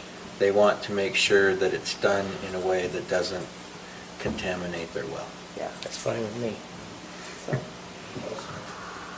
Close enough, yeah. Here's the attorney. Okay, anyone else who would like to address the commission's public hearing? What's that? It's legislative decisions, so I don't really have much time. Okay. Okay, is there a motion to close the public hearing? Make a motion to close the public hearing. Second. Motion and a second to close the public hearing. All in favor? Aye. Right. And now we'll hear from the applicant. You're still there, Mike? Yeah, but at least he can take a break. Well, first, I haven't been to a county commission meeting since I was a Boy Scout, so I had no idea I'd be here 3.5 hours later. Thank you for your service. I appreciate it. It's probably goes unthanked by a bit. Our plan, I think currently we could fit 4 lots on here with the RR1 I've got, A20. I'm proposing what I want to do with the next phase, if it's approved, is get 6 lots out of it. And that's all that really will fit with the slope studies that we'll just, with the slope the way they are. Before I purchased the property, I knew there was a landfill on it, and that was a big red flag. 7 acres of the 66 acres. It's just in, do you mind flipping to that drawing that Mark Babbitt created for us? It's mostly in this drainage, this gully here. We found one drawing from Bill Holyoke that kind of had it marked off as those 7 acres. From our understanding, it was in the 40s, 50s that it was used, hasn't been used since. Before we purchased the ground, my wife and I, we wanted to make sure. I used it in the 70s. I was gonna say. I used it in the 70s. It was in the 70s. I'm going off of what Christopher Winters told me about it. Yeah, it was the 70s, trust me. The last thing I wanted to buy was a liability. So in addition to the geotech study, I did a phase 1 and a phase 2 environmental study. The phase 2 environmental study, they were going to use some of the test holes that they had for the geotech study. And to me, it wasn't quite sufficient. They only had a couple in the pit area, the landfill area. So I paid them some additional funds. I paid $50,000 so far to CMT to have these studies done. They went and did some additional boring to get a little deeper to make sure we were getting into the native soil underneath to see what contaminants were in there. To the 2 public comments, the landfill existed before they drilled their well. I understand their concern if I go disturb it and cause an issue. Based on what CMT came back with, there was no cause for me to be alarmed in proceeding with purchasing it. They did find a few indications of heavy metals, but there was nothing that was alarming. The previous slide was the test sites where we did boring and some test pits. Our plan is not to have a dwelling or anything here where it would be watered. It's probably a little bit unstable to hold a dwelling. Based on CMT's understanding of the property, they're fine with us putting a road up through there. Our plan is to have as little disturbance in the landfill as we possibly can. I don't want to disrupt anything. I don't want to cause an issue going forward. The home sites would be, again, in these plateau areas, one up higher. And if you could see the detail of the slopes here, I've walked it. You can hardly drive a four-wheeler on some of that. There really isn't any other options to build it. So I think, as Lance has said, the max you're going to get is maybe, well, 6 is what we're proposing when we go to that stage, but that's probably the max anyone could get off this site. As far as again, the landfill, our plan is Yeah, as little disturbance as possible to get a road through there. Water retainage, I mean, as water falls on here, it's already been running off there for hundreds of years, 40 years from when it was last used, going down through that gully. I don't see where a road would add really much of any more water to that. It's naturally all going into that drainage just from the topography of the property. So the road, hard surfaces generally tend to accelerate the flow? What's that? The hard surfaces will tend to accelerate the flow? So you're talking about an asphalt surface road? Yes. Okay. I mean, you could have your consultants advise you with respect to this, but you could potentially do curb and gutter along that section to make sure that it doesn't flow off in an accelerated way into that area. But you'd have to, when you accelerate it and contain it within curb and gutter, then there has to be a solution at the end so it doesn't flood out. So I don't know, you might need to design a detention or retention basin at the bottom to collect water from the road. Is all the landfill above the old highway area? Yeah. Yes. I didn't do any research Yes, on the it other is. side of the road. I don't know the answer to that. No, I mean above it on your property. The landfill is basically No, right through here. not too young. Okay. I remember going up there, I think, once. There is, I mean, this is a low spot with the road being higher. There is a current culvert that goes underneath. I don't know where it comes out. I haven't gone onto their property to see if it discharges on your property or if it goes out to the highway. The other one on the far side, on the south side does, but there's nothing on the north side. There's a culvert right here. I've just never explored where it goes to. Well, we haven't seen that this side. Okay. All I'm saying is I think there's probably an engineering solution for dealing with whatever water's generated, and they could look at that, and it's going to depend on your design. Yeah. I think Mr. Babbitt's done plenty of those, if I'm not mistaken. What's that? I think Mr. Babbitt, his engineer, has done plenty of those drawings and designs before. Yeah. So, And it's not unusual to utilize asphalt as a cap on a existing facility like that. In fact, that's usually what happens, yeah. is they asphalt them.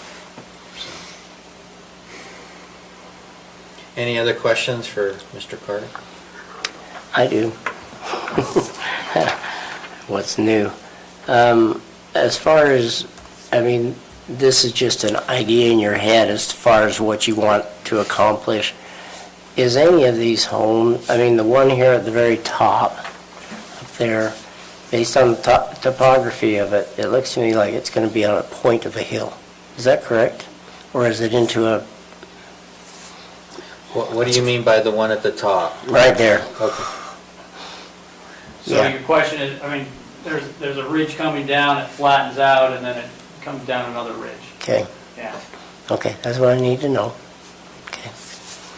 I just don't want it to be like one home out there on the, that was never, well, there's a few homes that were put on the top of a hill, a point, Yeah. and they shouldn't be done according to the, what was Well- discussed in the 2010.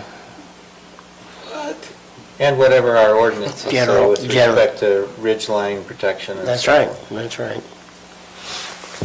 You'd have to comply with all I need people to have a view. I know, you can have your view and I can have my view. And I hope in heck I don't have to see your, when you go outside. And duck behind the tree. Then you wouldn't want to live in a clustered development. That's right, that's why I don't. But you instigate other people doing it. No. Can I make a motion? Yeah, sure, do it. Sure. I don't care. Please. Future land So use. Lance, correct me if I'm wrong, if this is not the future land use one, but I believe it is. These lands went through, I don't know what I move to approve the Carter Future Land Use Amendment, application number 21.047, changing the designation from agricultural to rural residential and ranch residential 5, based on the findings listed in the staff report dated November 9th, 2021. I'll second it. And were there conditions? No, you can't do conditions on it. Okay. So we have a motion from Commissioner Anderson, seconded by Commissioner Wilson, to approve the Carter Future Land Use Map Amendment, application 21.047. Any questions on the motion? All in favor? Aye. Aye. Any opposed? Okay. Is there a motion on the rezone? I move we approve the Carter rezone map amendment, application number 21.049, changing the zoning district from A20 to RR1 and RR5, based on the findings listed in the staff report dated November 9th, 2021. I'll second. Okay, we have a motion by Commissioner Anderson, seconded by Commissioner Wilson, to approve the Carter rezone, application 21.049, changing the zoning from A20 to RR1 and RR5. Any questions on the motion? All in favor? Aye. Any opposed? Good job, Mike. Okay, thank you.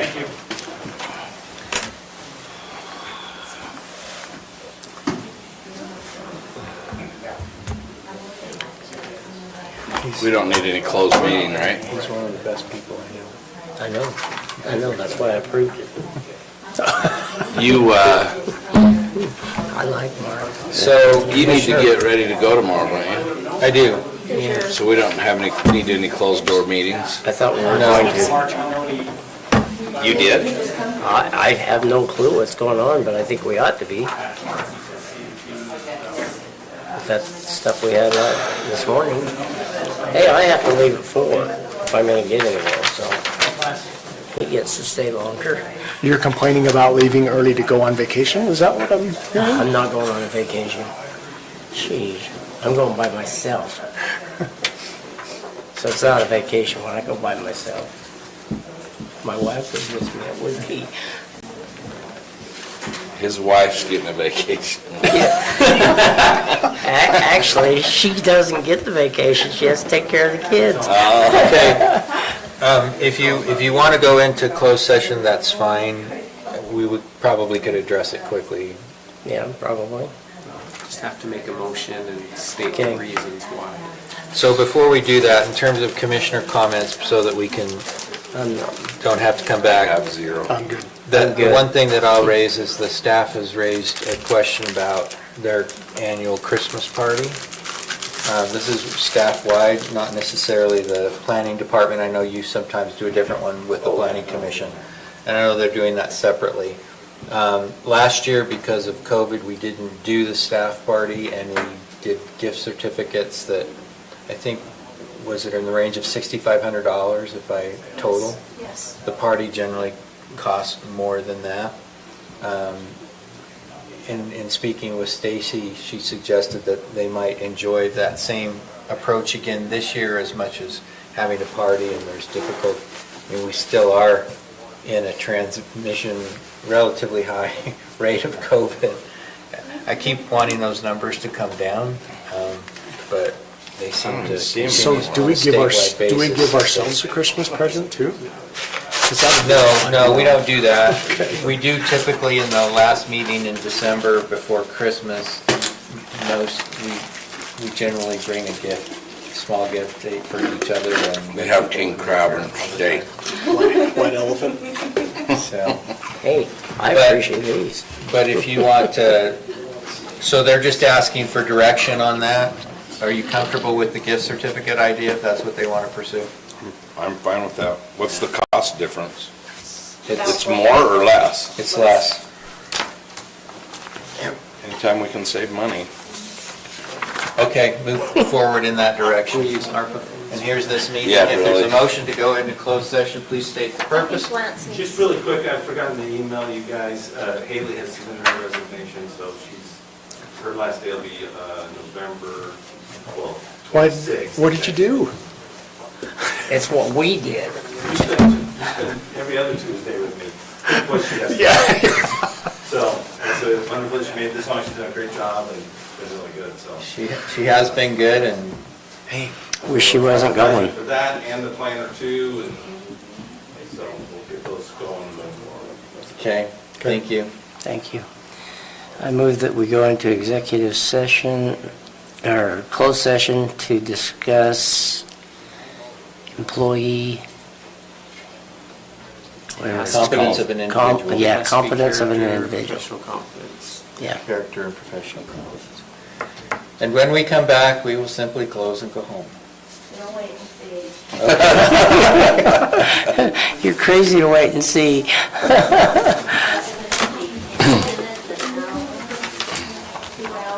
It better not This, be. it shouldn't be, it should only be 10 minutes. That's my estimate of time, so you should double it, but I don't think it will go more. I promise you, I won't bring up anything.